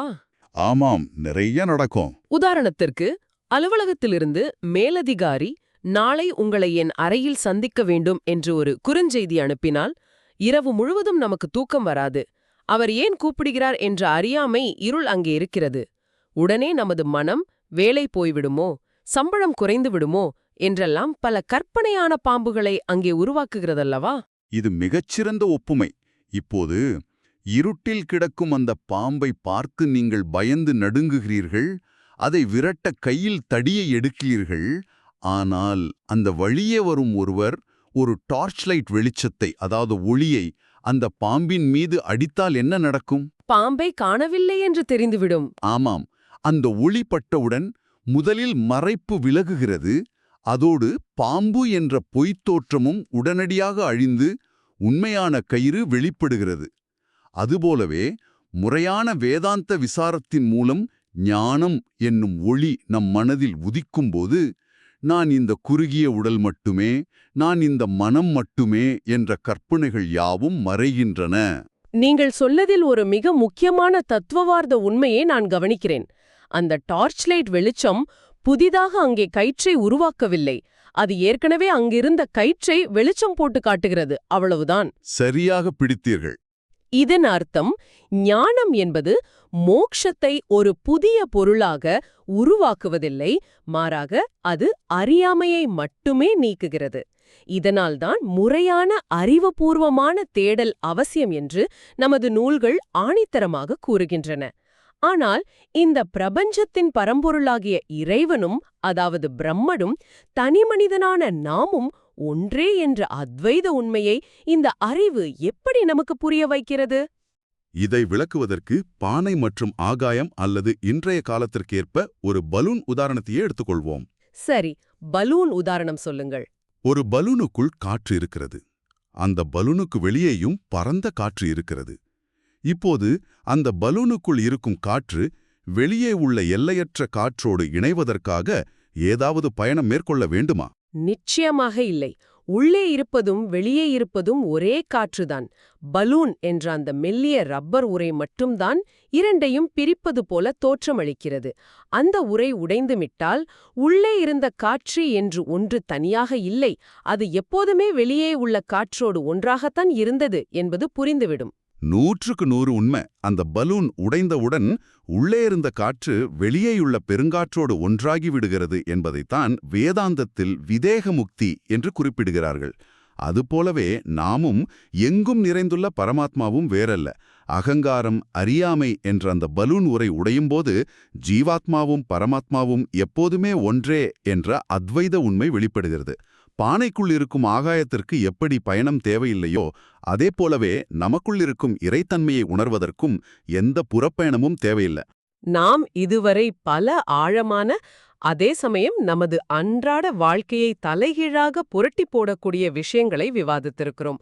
இந்த ஆழ்ந்த அலசலை கேட்டுக்கொண்டிருக்கும் உங்களுக்காக இதை ஒரு தெளிவான வடிவத்தில் நாம் தொகுத்து பார்க்கலாம். கண்டிப்பா. நாம் தேடும் மோட்சம் அல்லது இறுதி ஆனந்தம் என்பது நாம் மூட்டை முடிச்சுகளை கட்டிக்கொண்டு விண்வெளியில் எங்கோ பயணித்து செல்லும் ஒரு சொர்க்கலோகம் அல்ல. அது அறியாமையிலிருந்து விழிப்புணர்வை நோக்கிய ஒரு உளவியல் மற்றும் அறிவுபூர்வமான பயணம். நாம் எவ்வளவுதான் உலகப் பொருட்களின் பின்னால் ஓடினாலும் அந்த பொருட்கள் காய்ந்த எலும்புகளையும் பால் வராத பெருவரல்களையும் போன்றவையே. ஆமாம், மிக சரியான தொகுப்பு. அவற்றில் நமது நிரந்தர மகிழ்ச்சி இல்லை. நமது இயல்பே நித்திய ஆனந்தம்தான். நாம் தேடும் அந்த புதையல் நாம் அமர்ந்திருக்கும் இடத்திற்கு அடியிலேயேதான் இருக்கிறது என்பதை இந்த உரையாடலின் மூலம் நாம் ஆழமாக உணர்ந்து கொண்டோம். ஆம், இந்த உண்மையை உணர்வதுதான் மெய்ஞானம். அந்த ஞானத்தை நோக்கி நமது அறிவை செலுத்துவதே இந்த மனித பிறவியின் மிக உயர்ந்த குறிக்கோள். அறியாமை என்ற இருளை அகற்றி நமக்குள் இருக்கும் எல்லையற்ற தன்மையை நாம் ஒவ்வொருவரும் கண்டடைய வேண்டும். இந்த ஆழ்ந்த அலசலை நிறைவு செய்வதற்கு முன்பாக உங்களை நோக்கி ஒரு வலுவான சிந்தனையை விதைக்க விரும்புகிறேன். நாளை காலை நீங்கள் எழுந்ததும் அடுத்தடுத்த இலக்குகளை நோக்கி உங்கள் மனம் ஓடத் தொடங்கும். ஒரு புதிய பதவியோ, அதிக சம்பளமோ அல்லது வேறொரு நபரின் அங்கீகாரமோ உங்களுக்கு திருப்தியை தரும் என்று நம்பி நீங்கள் வேகமாக ஓடும்போது உங்களை நீங்களே ஒரு நிமிடம் நிறுத்தி கேட்டுக்கொள்ளுங்கள். உங்களது சொந்த அழகிய புன்னகையை பார்ப்பதற்காக வெறும் நிலைக்கண்ணாடியை தேடிதான் இவ்வளவு தூரம் மூச்சிறைக்க ஓடிக்கொண்டிருக்கிறீர்களா? உங்களுக்குள் இருக்கும் ஆனந்தத்தை உணரும் அந்த பயணம் இன்றே தொடங்கட்டும். ஓம் பூர்ணமத பூர்ணமிதம் பூர்ணாத் பூர்ணமுதச்யதே பூர்ணஸ்ய பூர்ணமாதாய பூர்ணமேவாவசிஷ்யதே. ஓம் சாந்திஹி சாந்திஹி சாந்திஹி.